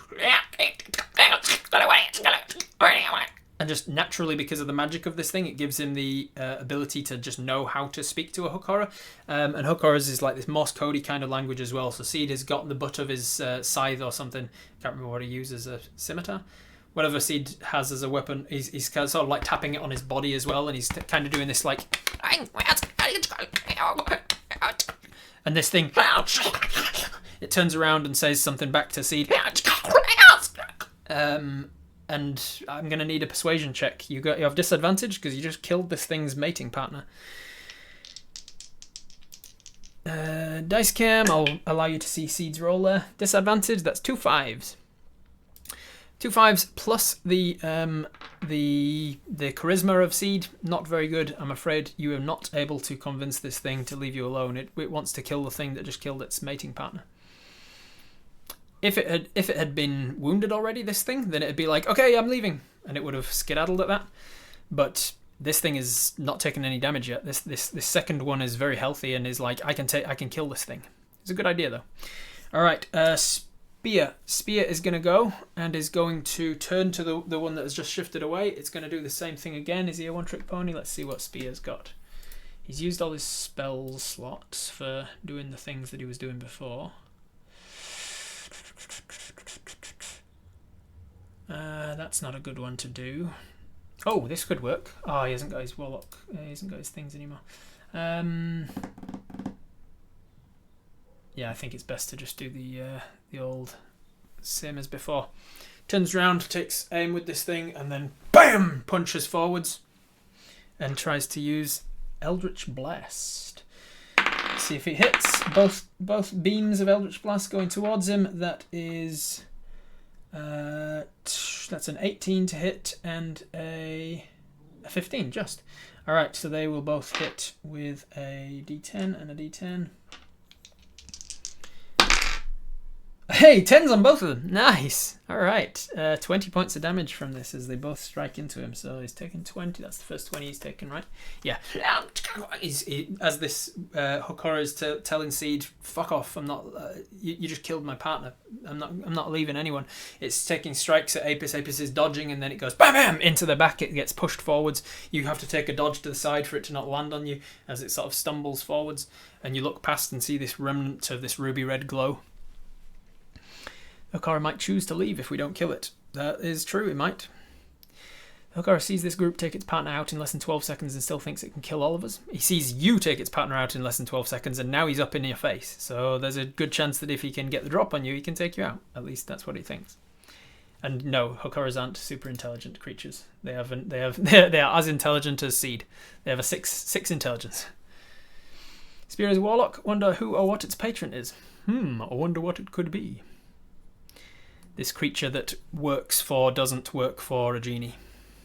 Alright, that is Spear's turn, so that is the Nightbot now. Who is going to go next? Tree of Dave. Tree of Dave has won the giveaway, so Tree of Dave, what are you going to do in this moment here? In less than 12 seconds, you've burst into a cavern, hook horrors burst out of the wall, you fired off several arrows and just annihilated them, one of them, and then the other one is now up in your face and trying to scratch at you and getting blasted in the back with some ruby red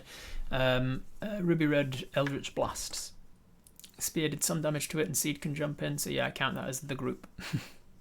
Spear did, I think, 6 points of damage, so you were the one who killed, and you overkilled by that amount, so I think you would have killed it even without Spear's help there.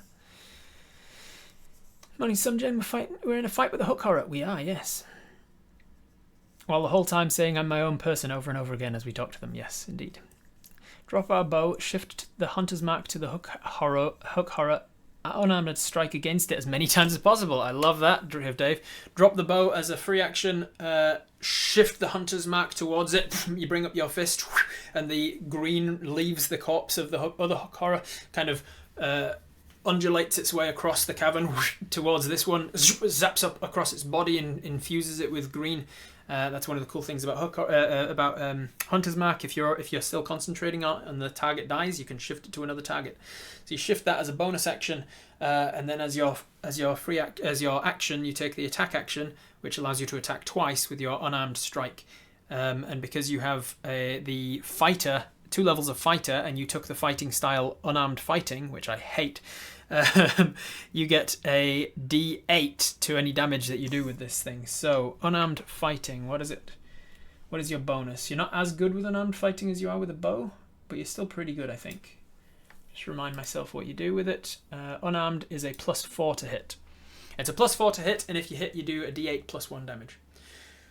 So you drop the bow, you shift this in, and then you boom, try and pummel this thing right in the chest with your ring. You can't play now because you used your bonus action to shift Hunter's Mark. All right, so +4 to hit. You need an 11 or more to hit its armor class. Here we go. 5, that will miss. So crack, you hit against the armor. The second attack, 19 will hit. So the first one you hit against its armor. Bam! Oh, that hurts. So instead you go for its beak. If you go underneath its beak, you can crack its head back. Wham! With the second attack, you hit.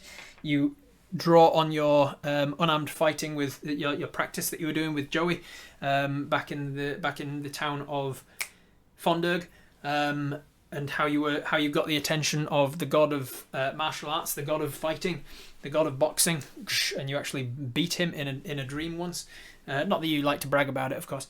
That you beat a god in a dream once. Bam! You smack up and you crack against the beak of this hook horror for how much damage? It was a D8 +1. Only a 1, unfortunately. There you go. Look, 1 on the dice +1, 2 points of damage. Ow! It's not used to being punched in the face, though. That's for sure.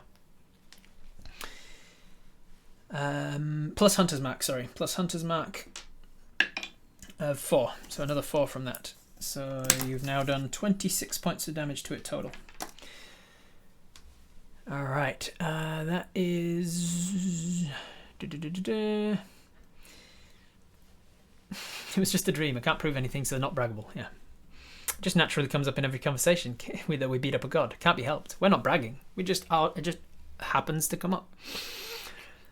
Alright. I believe that's everything you can do. You did a bonus action. You're going to stay where you are because if you move, you're going to get an attack of opportunity. You took 2 attacks. I think that's you then, is it? Tree of Dave, unless you do want to move, that's up to you. You might just miss your armor class. You've got a 15, same as him. Yep, same as... Alright, cool. So, stay where you are, and the next roll is going to be ! Tree. Exclamation mark tree if you want to be in with the chance to control Apis on the next round of combat. In the meantime, the hook horror is going to take 2 strikes at you. It's going to turn its back away from you now. Sorry, not away from you. It's going to turn its back away from Spear, who just pummeled it in the back. It doesn't want that. So it's going to go around you. It's going to stay within your 5-foot melee range. But it's scrabbling and turning. So now you are between it and Spear. Offering it a little bit of cover from Spear's attack, unless Spear just moves to the side. Alright, here we go. That is with the first attack. This is the disadvantage because the Displacer Cloak recharges on your turn. So the disadvantage would be a 16 or a 3, so the 3 will miss. The second attack with disadvantage at your Displacer Cloak is a 12 or a 16. 12 plus its modifier of 6 to hit takes it to an 18. 18 will hit. So it still hits you with the second attack for 2d6 plus 4. That is 8 plus 4 is... 8 plus 4 is 12. 12 points of damage. You get struck for 12 points of damage. Moves around you. Misses you again with its illusion. Seems to like... Seed, you understand him saying, fuck! Damn it, again! Fell for it! And then brings upwards and with an uppercut with the other hook and just strikes across you. Concentration check, thank you for the reminder. Hey, that's 2 people being very honest and reminding me about something detrimental to yourselves. I'll give you inspiration for that. Thank you for your honesty. All right, that is... Oh, and that's a 3 on the concentration as well. 3 plus your con of 2, so that is a concentration of 5. You, unfortunately, that is not enough to succeed on the Hunter's Mark. This one hurts you a little bit too much and breaks your concentration on Hunter's Mark. You see the greenery from around the creature fade away. I believe that's everything from the Hunter, the Hook Horror. Yep, that's all that the Hook Horror can do. It is now Seed's turn. Seed has still got Speak with Animals on. What is Seed going to do? Continue trying to persuade this thing to leave, but it's going to be difficult after it's already kind of committed itself to, I'm going to take this bastard down for killing my wife. I don't know if Seed's still here, because I know they are. Seed will charge in and push the hook horror thing, trying to push it away from Apis, and then trying to keep making it leave. Alright, you rush in. I'm going to say bonus action to wild shape back into your earth elemental, so that you've actually got the strength to push it, because otherwise you definitely wouldn't. As Seed runs, their skin goes earthen again. You see this like this line of whiter like andesite down the side of like a badger. Wait, badgers are black with white down the middle, aren't they? Not the other way around. Yeah, they're inverse skunks. This andesite goes down the sides of this otherwise like blacker obsidian kind of looking stonework as he turns into this giant badger, launches over the top of Apis and tries to shove with an athletics check. 16 plus your badger modifier is going to be probably pretty big. Let's go for the... it's going to be a pretty good... It depends on who's got the higher modifier here, because we've got a 16 versus a 14. Hook horrors have a +4, so that's an 18. Badgers definitely have... Earth Badger definitely has more than a 2, so that's going to succeed. You push this hook horror back away from Apis. Because it's forced movement, Apis, you don't get an attack of opportunity. It's forced away from you, though, and the badger lands between you and it. And the badger is between them and now trying to speak to it. It's still got Speak with Animals on the badger. So it's very strange to hear this earth elemental badger that you've been following for a while now, and you've heard him as an earth elemental talking Terran, but now he's talking in hook horror from his elemental badger form, and the badger is like lifting up claws and like tapping it on the stonework, and this hook horror is trying to be persuaded to leave. Okay, let me think. Usually, when you attempt the same action that you've already failed at, like if you're attempting a skill check and you've already attempted it and failed, I tend to try and raise the DC to be like, look, you've already attempted it and it's failed. Keep attempting it if you want, but the chances of you succeeding after a while is diminishing. So usually I increase it. However, you have also turned into something a lot more intimidating, and you've caused a third of its health to disappear since the last time you tried this. So I'm going to say that the DC is lower now than it was before. You've hurt it. You've given it a few more seconds to try and like realize that it is in danger and get over the initial like burst of adrenaline from its partner dying. Self-preservation definitely kicks in with a creature as dumb as this. It's intelligent, but it's more intelligent than a beast, but less than a person. Okay, I know what the DC is. Seed, let's see. That is an 11. 11 plus Seed's Charisma is just enough. I think Seed's Charisma is a +1. I don't know. You'll have to remind me if I've gotten that wrong. But I set the DC to 12 in my head. This thing gets pushed back and it starts to like go and attack you. It's like scrabbling at the earth badger that's kind of pushing it away, not like in a more of a boxive defensive stance, like keeping its hooks from getting anywhere to its like face. Seed is just standing there kind of as a badger pushing this thing back and speaking to it, being like, hey, fuck off. We don't want to kill you. We killed that thing because we had to. Apologize for it. And so this thing ultimately calms down enough to back away from you, Seed. And then it sets off sideways. I assume, Seed, from context, you're not going to take an attack of opportunity.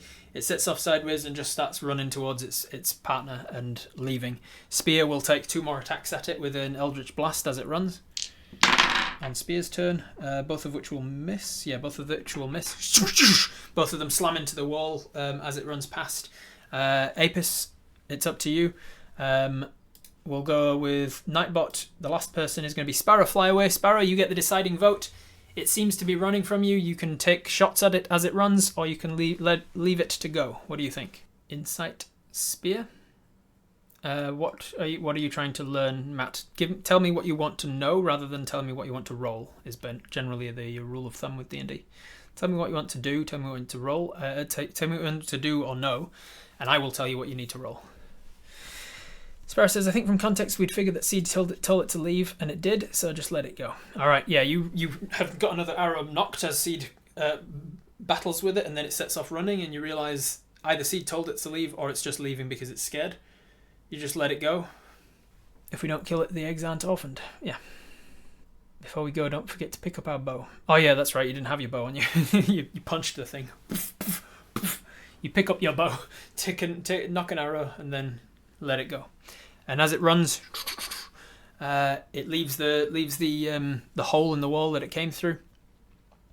And at some point, it might come back for the eggs. Or it might leave them because it's like that place is too dangerous and that nest is compromised now. Excellent, and we're out of initiative. Congratulations. Skinning time.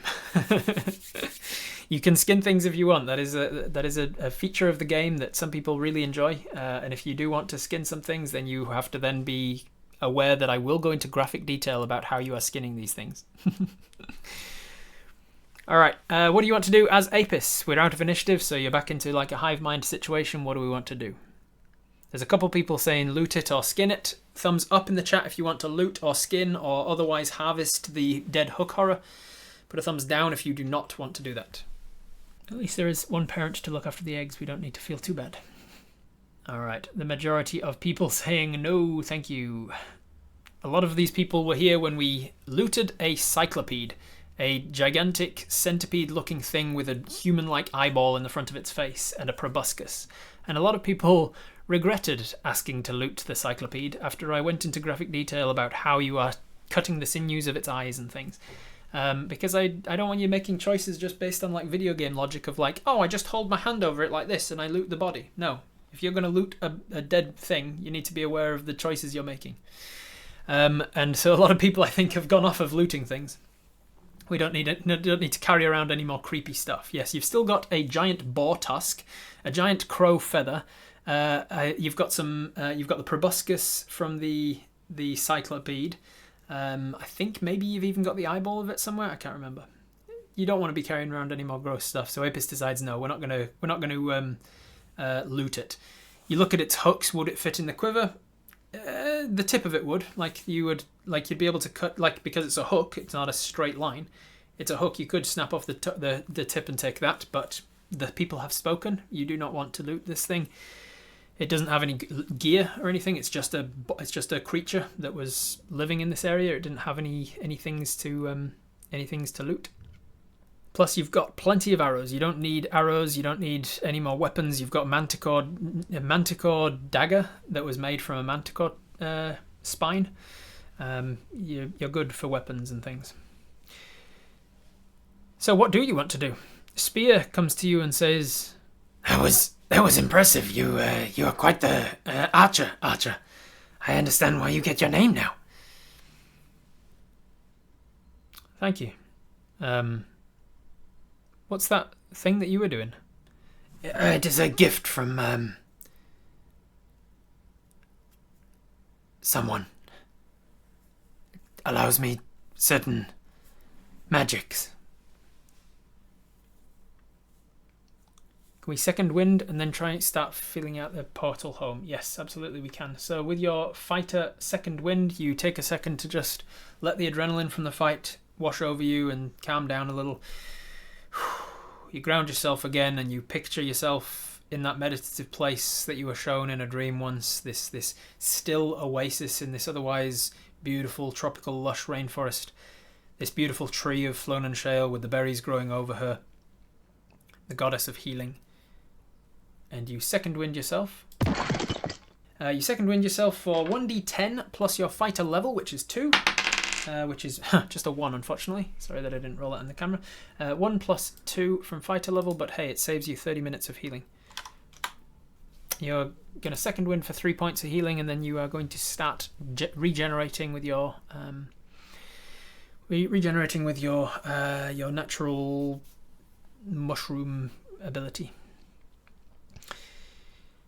I don't want to get into any meaty squelching, thank you very much. When you say you got it from someone, do you mean the sheikh?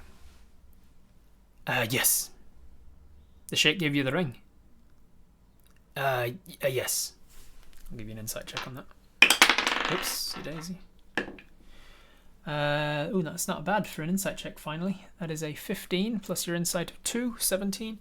With a 17 insight, you gather that when you say the sheikh gave you the ring, they stumble over it a little bit and realise, oh yeah, that'll be easier. And they say yes. And then you figure from that they meant the sheikh gave me the power to do the thing that I did rather than the ring. And you figure that the ring is just a channeler of some other power.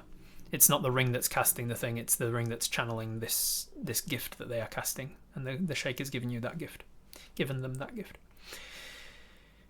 Can we do a quick scan of this area for anything worth grabbing that's not the eggs? You do so with your perception check, your passive perception. You look around. There's nothing worth. There's the eggs, which could be worth something, like on a black market or selling them or eating them. Even they're relatively large. They're about the size of emu eggs. They have like a stony grey appearance to the outside of them. So the eggs could be worth something, but probably not to you. There's literally nothing else in this chamber that grabs your attention though. Just the fire in the fireplace behind you that is in the bottom of the flue. Let's not press spear on this. Once he's on our turf, we can antagonise a bit more. That's probably smart. Can we approach the place where the portal was supposed to be and call out the name of the Sentinel? Quietly ask to open the portal and take us and Spear back to the material plane. All right. You head back to the fireplace, close enough that you can feel the heat coming off of it, and you look as best you can up the flue, but there's a fire in the way, so it's going to be difficult. You can tell that there's light from the top of this flue, as if you're looking up a chimney. You can't see the light, but you can see it bouncing off of the back wall of the stone chimney. You call out the name. You'd be like, what is the name of this? The Earth pot. You're talking about the Earth Sentinel, right? Drapulinlith. Say, Drapulinlith. I'm ready to return to the material plane. I have 3 of us here ready to return. You say this quietly to yourself into the fire. Nothing happens.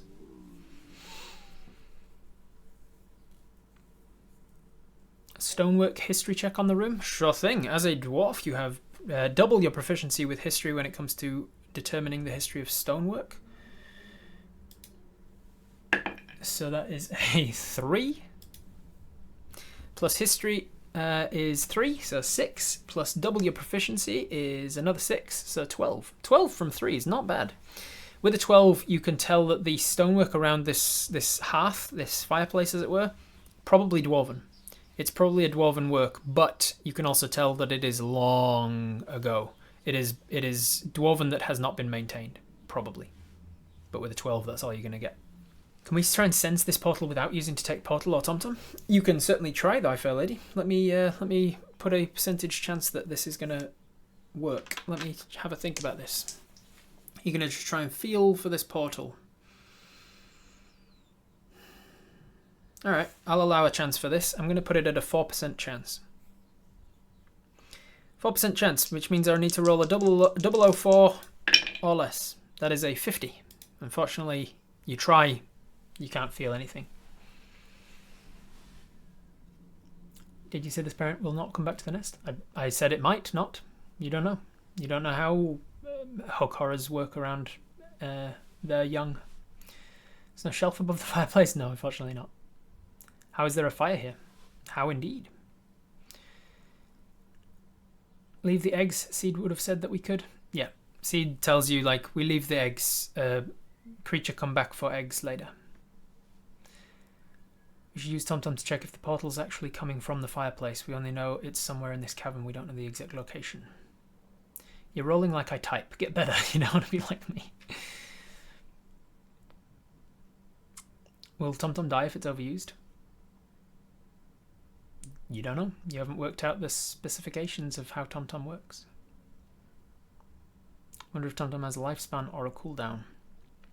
Could we put out the fire, or would that interfere with the portal's required surroundings to keep it stable?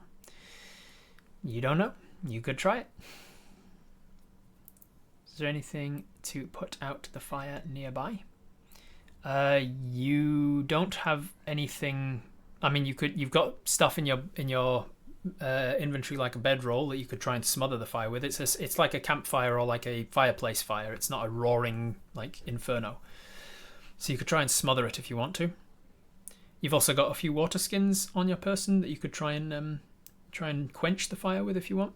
Religion check on the room or a general investigation. Okay, let's do a general investigation check, religion check. No, I'm not going to allow those checks just because there's nothing to gain from doing them, so there's no point rolling for them. I don't want to have to make something up if you get a nat 20. You pluck your brain for anything to do with the gods or any symbols around this fireplace that could indicate something. You don't see anything. You don't remember anything. You just got from TomTom that the direction to the portal to the plane of material plane was right above the fire. The roaring fire, so like where the flue is. We know that changing stuff does destabilize portals. You do indeed. You get detect portal back on a short rest. You do, if you want to have a short rest here. Short rests are a minimum of half an hour of resting. You can do that if you want. Just because nothing noticeable happened before doesn't mean the portal didn't open, right? Correct? Please redescribe the room. Absolutely, Bigger Blue. You are currently in a 50-foot diameter, roughly circular room with a very domed surface, almost spherical, definitely symmetrical. On the 6 o'clock area of the room, you entered from a tunnel. On the 3 o'clock area, there is an old, abandoned, worked stone fireplace. It's probably dwarven stonework, but long since abandoned. In that fireplace is a roaring fire.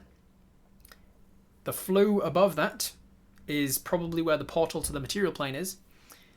The rest of the room has this spongy layer of carpeted green grassy kind of moss, and the entire room is illuminated by more than just the light of the fire, probably. And it's warm and humid in here, and there is a trickle of water that leads down the room from about the wall around 2 o'clock down to across where the just kind of next to where the nest of hook horrors eggs are, at kind of the 10 o'clock position. And the hook horrors nest has now a big hole in the wall beside where the hook horrors were leaving. Redial is onto something there. The location is likely above the fire, but I'm thinking the fire might be part of what sustains the portal, like it needs multiple sources of the elements. Fire plus earth plus water and air, and that's here. Add that together and you've got kind of the material plane.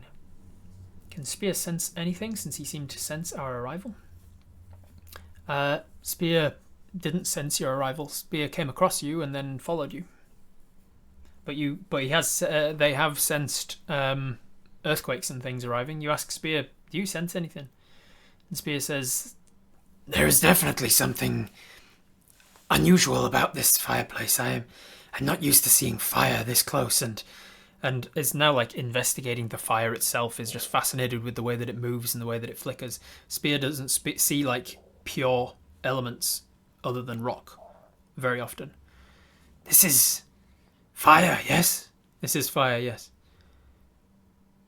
It is the way it moves and the heat it gives off is something. Yes, it's something. Can you feel anything like above it though? No. You can't feel anything? No, I can't feel anything. Like there is nothing above. Do you mean like you can't feel the rock on the other side of it? No. Really wanted to say I love Spear's voice. Thank you very much. I was practicing it last night because I was kind of grinding the voice, and I was like, I want it to sound like grinding gravel to make it really clear that this person is like made of rock. And then I was just like practicing, trying to make sure that it was something that I can sustain.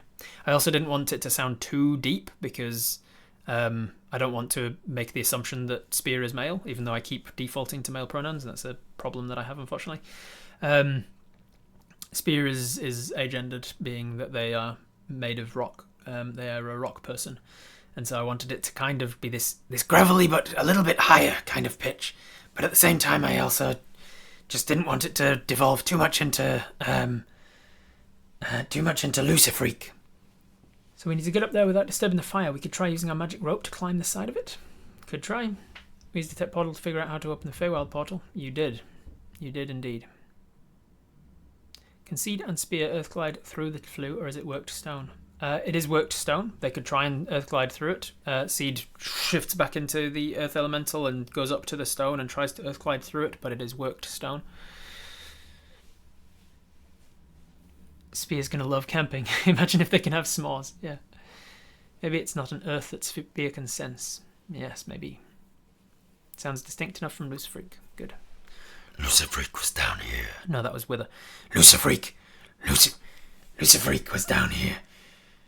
I told you not to lie to me.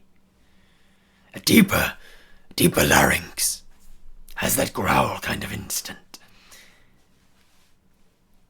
Spear and Seed explore around the flute. They do so. You spend the next 5 minutes just exploring. The two of you explore, sort of earth gliding around this flue. It is definitely worked stone up to a point where it just kind of stops, and then you can go above where the flue was, like, and still within the earth, the plane of Earth. But there is this like 6 foot region of flue. That is maybe 8 feet or so above the fireplace. They relay that to Apis. Could the portal be feeding the fire in some way? Maybe. Could be.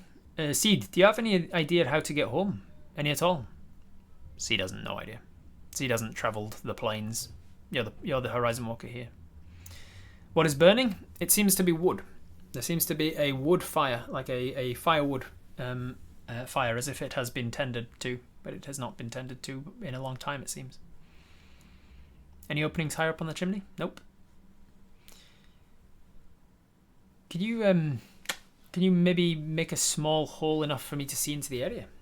If your intention, Batmup, is to misty step into the flue, you can do that. Like, you can get down next to the fire and look up past the fire into the chimney. You could misty step above the fire, but then you'd be in the fireplace. You'd be in the chimney right above the fire.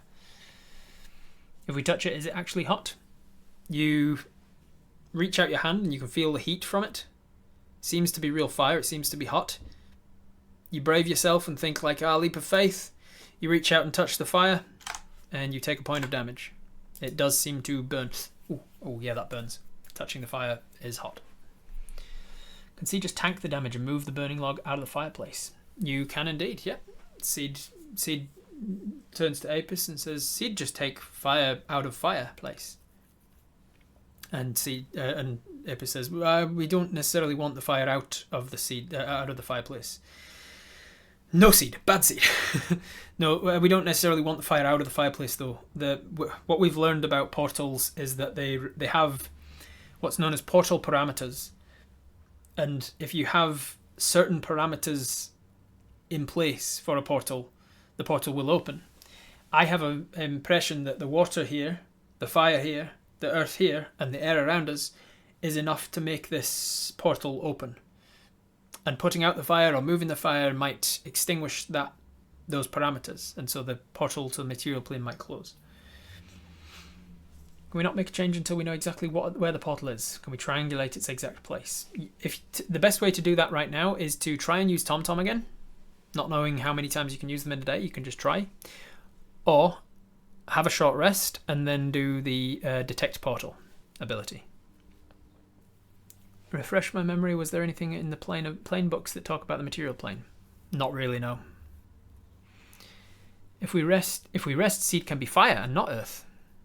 If you take a short rest, seed can be a fire elemental. Yeah. Alright. Thumbs up if you want to try and use TomTom again. Thumbs down if you don't want to use TomTom again. You don't know if there is any downside to using TomTom multiple times. There may not be. Please don't change anything before you can figure out if Detect Portal can tell us anything about it. Detect Portal will be sufficient. We know it's in this general area. Alright, majority of people saying yes, let's use TomTom again. This is for the 7th time today. TomTom. Out into the palm of your hand. Can you tell me the location to the material plane?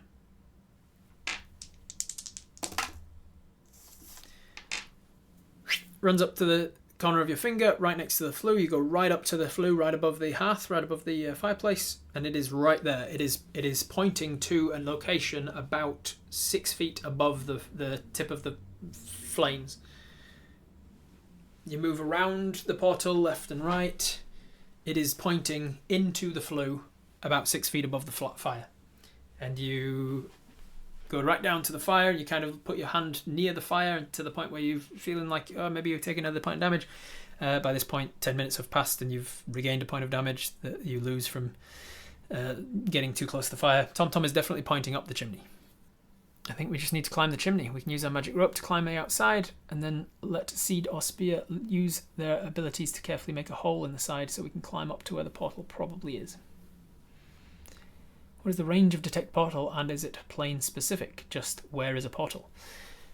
The range is 1 mile if you are not in your favoured terrain. It tells you the closest portal. And how I have used it in the past in this very game is that usually it tells you a little bit more information than just where it is. Depends how close you are and how much you know about the portal already. Does TomTom seem any slower than usual? We're using him a lot. Seemed to act pretty normal. Seed doesn't have protection from elements prepared. No. Spear says, am I to understand you don't know how to get home? well, I know that it's here. I know the portal to get home is right up this chimney. But I don't know whether I can just climb up there. Does the fire hurt you if you go through it? It does. I might just be able to get past it though. I'm working on it. Give me a second. If I can help in any way, please let me know. Everyone could climb the rope if Fabius goes last. Misty step to the top of the chimney / roof. There is no roof. What do you want to do, guys? What do you want to try? Give me some options and then I can put it to a poll. Could try getting some water trickling onto the fire, not to put it out, but to make steam. Worth a try, Tree of Dave. You take the some water, you get a handful of the water that's trickling through the area, and you spray it onto the fire just enough to the crackling of the logs. Steam comes off of it. It seems to head up the chimney a little. You don't see a change, but the steam definitely goes up the chimney. Seed can check portal, not hurt much, says Seed. Do you want Seed to just go ahead? Like, Seed as an elemental has a shit ton of health. You can just send Seed into the fire and up the portal if you want. I say we do the climb the side and make a hole thing. Alright, so we've got climb up the side of the... climb onto the top of the fireplace, essentially. Make a hole into the flue from this side. And climb in without having to go through the fire. Matt says mix water and earth and place that on the fire. And somebody says just let Seed go. Sure, but take the Ignesite with you. Smart. Has Seed healed the damage from the fight yet? No, he hasn't, but he's not looking in danger, don't worry about that.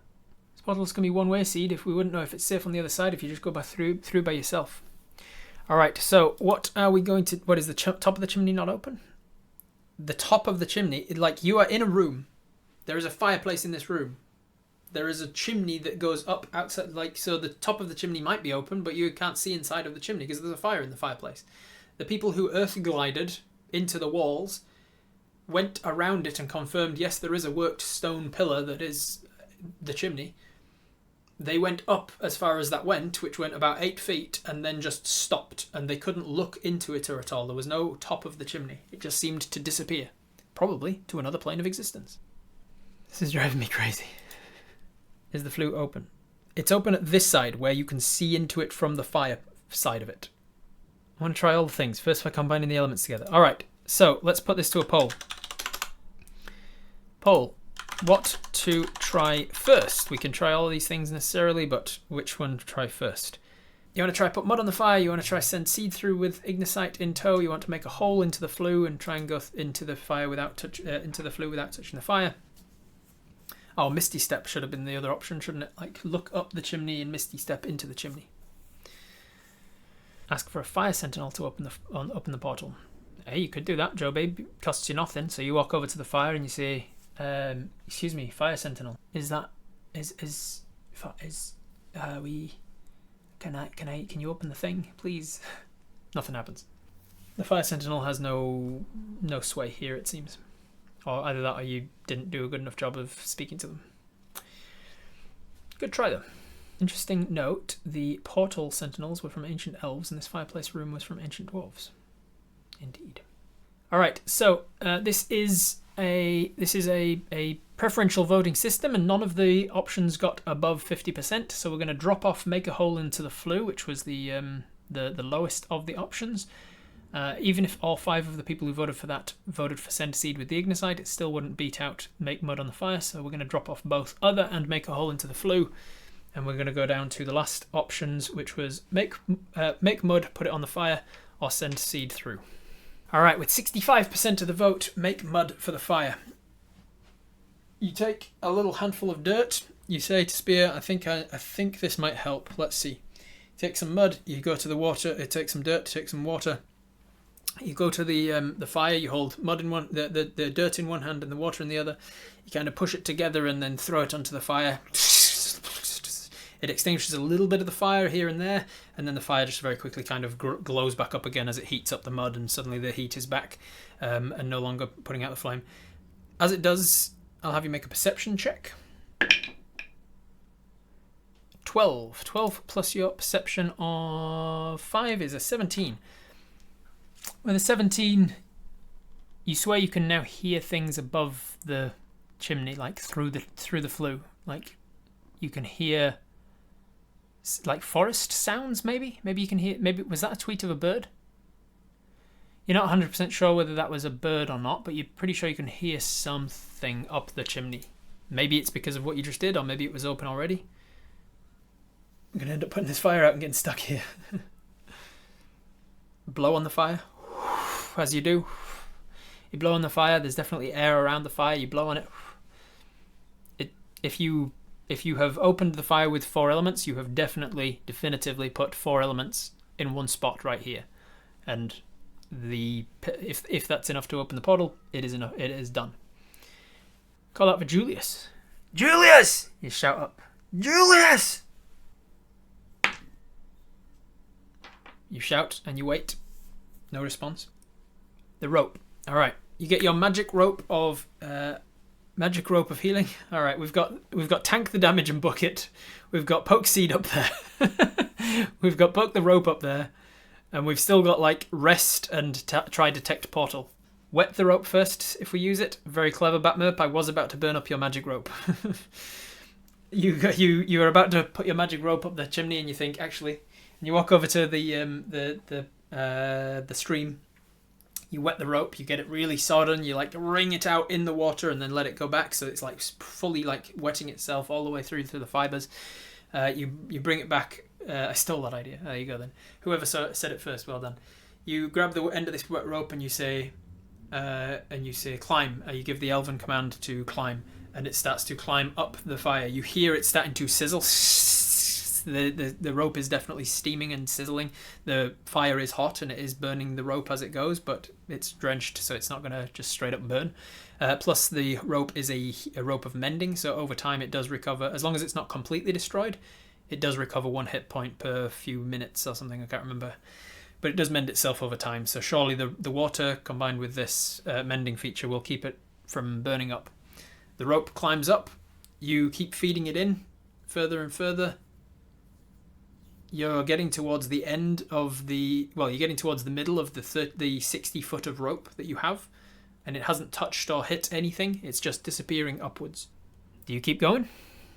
We should be climbing in with it so we can see what the heck is happening in there and see if the rope goes through the portal. Seed or spear can look up there. All right, bring it back out, get everything ready, let's go. All right, you pull the rope back out again. You pull the whole thing through and it does come out. And you say, right, no time like the present, let's go. We need to reload seed. Press reload on him. Boop. You leave all the reload seed with all of his ignacite. The entire time that you've been faffing around in here is approaching an hour now. You've been faffing around. You load seed up with all of the stuff. You say, right, seed. And Seed transforms into his earth elemental creature. And then he's going to push. Oh, yeah, that's right. Heals for the hour. Thank you for the reminder. Taking you to 62. You load up Seed. He gets into his elemental form. And he tells in Terran, which now is Spear's job to be the translator. Spear translates to you that he's saying, I'm ready to go. I'll tank this damage if I have to. Come in after me. You tie you re-wet the rope and tie it onto Seed's badger back leg so that if he does go up and out, you can sort of try and follow him out. And Seed is going to push into the flue. He starts to take damage. I'm going to roll that in a second. He starts to take damage, but as he does so, you also notice that the front edge of his body, his head and his front legs and upper torso, they all start to shrink down, so he's no longer squeezing into a medium space. It's like the badger is being changed down to just fit the space. As he pushes his way in, he grabs a hold of the flue above and starts to pull his way up, and his back legs start to shift as well. As they pass through the fire and up into the flue, he shifts so he's not squeezing the flue size, he's just the right size to try and pull his way up. He does start to take damage. He is going to move through and take 9 points of fire damage at first, and the rope starts to go in after him. Who's going next? Do you send Spear in? If we all pile into this thing and the portal isn't open, the rope just climbed up the length of the flue because the portal wasn't open. We'll be in here for nothing and need to climb out again. We should confirm with our own eyes it's open. We'll see. Alright, Spear. Come on, Spear, let's go. It might hurt from the fire. You slap him on the ass and Spear sets off forwards. As they get to the fire, they are going to use one of their spell slots, because yes, they have other spell slots available, even if they didn't have their warlock spells left.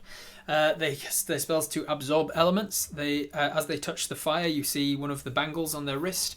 It sort of glows up, and this sort of red, almost like a draconic snake, just kind of wraps around it super fast and turns red, and then absorbs some of the fire damage that they're about to take from walking through the fire. 7 points of damage, they'll take half of that. And then they climb up the fire using the rope to climb themselves up. The rope is going ahead now and being pulled along behind. You're the last one in here. So you'd get some ridiculous amount of temporary HP. Yeah, something like 100 and something. Yeah, That's why I'm not even looking it up. Like when he turns into an earth elemental, he's got over 100 hit points.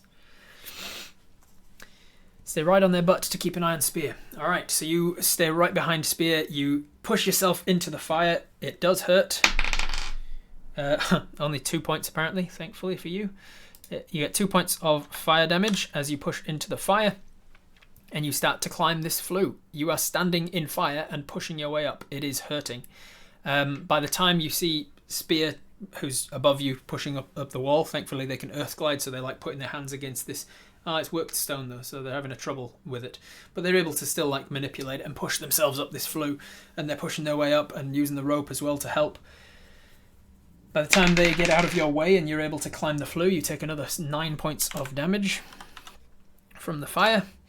And then I'm going to roll a d4 to see how... Actually, this is going to be more relevant to your athletics check. You're going to make an athletics check to climb this rope. You have advantage because you're climbing a rope rather than just an inside of a flue. But you are climbing a rope and using the flue to sort of pull your way up as well. So with advantage on your athletics, you are proficient in athletics, so that is a +4 to this roll. Advantage 17, so 17 plus 4, 21. 21 is good. That means you're only going to be in here for another 2 rounds of fire damage. That's a 10 and another 9. Jesus Christ. 19 more points of damage takes you to 32. You are considered wounded from the fire that is burning at your feet and legs as you are pulling your way up. But what you notice is it suddenly gets very lighter in here as soon as Seed leaves. Suddenly the light from above is not blocked by this giant rock badger anymore. And as you're pushing your way up the flue, looking up the flue, you see that there is light above you, and it's only about 8 or so feet above you. And you keep pushing towards that, and then it doesn't seem to get that much closer before Spear just disappears. Just the instant they put their hand up at one point, they just disappear. Their entire body's gone. The rope you can see at that point, now that Spear's out of the way and no longer blocking the rope is going up from you about 8 more feet, and it just disappears into nothingness. It looks like you're seeing sky. The top of the chimney is about 8 feet above you, and you're seeing blue sky. Actually, what is the weather like on the material plane right now? Let's have a look. Relatively cloudy. You're seeing a cloudy, sort of drizzly kind of a grey sky. You're seeing this rope climbing about 8 feet above you, and you hazard a glance back down again, and you are about 2 feet off of the top of the flame. You've been climbing for what feels like 20 feet of flue, and you've gone 2 feet up the flue, which is why the fire is still burning at your legs. But now that Spear is out of the way, you continue going up that rope, and now you're actually gaining ground. Now you're moving, and you realize, oh god, yeah, now I can move. All right, one more final. Spear's out of the way. 8. Damn, I've been rolling well on fire. 8 from that is 24. You're at 24 hit points. As you push up the thing, you're getting closer and closer to that top of the flue. And as your hand goes out to go over the top of the pit, as it were, the top of the chimney, your hand touches solid ground, and you pull yourself up and out. Your body doesn't feel like it just disappears anywhere, but you pull yourself up and out of the ground, and the rope is going over the top of this lip as well. And looking up and pulling yourself up like from the side of a swimming pool, you pull yourself up and look around, and you are now pulling yourself out of the edge of the sternum pit of the earth elemental. You are back in the material plane. You pull the rope up. You look around yourself and you see an earth elemental Seed and Spear, who are both standing there. And Spear is looking around with the widest of eyes in the most excited manner possible, as this kid in a toy store has never been to the material plane and is now finally here. You coil up the rope, and that is where we're going to pick up next time. Thank you very much for joining us, everybody. I will see you next week. Bye. Hey, did you know that the Twitch Tales campaign is also available as a podcast? Check out the links in the description if you prefer to just listen.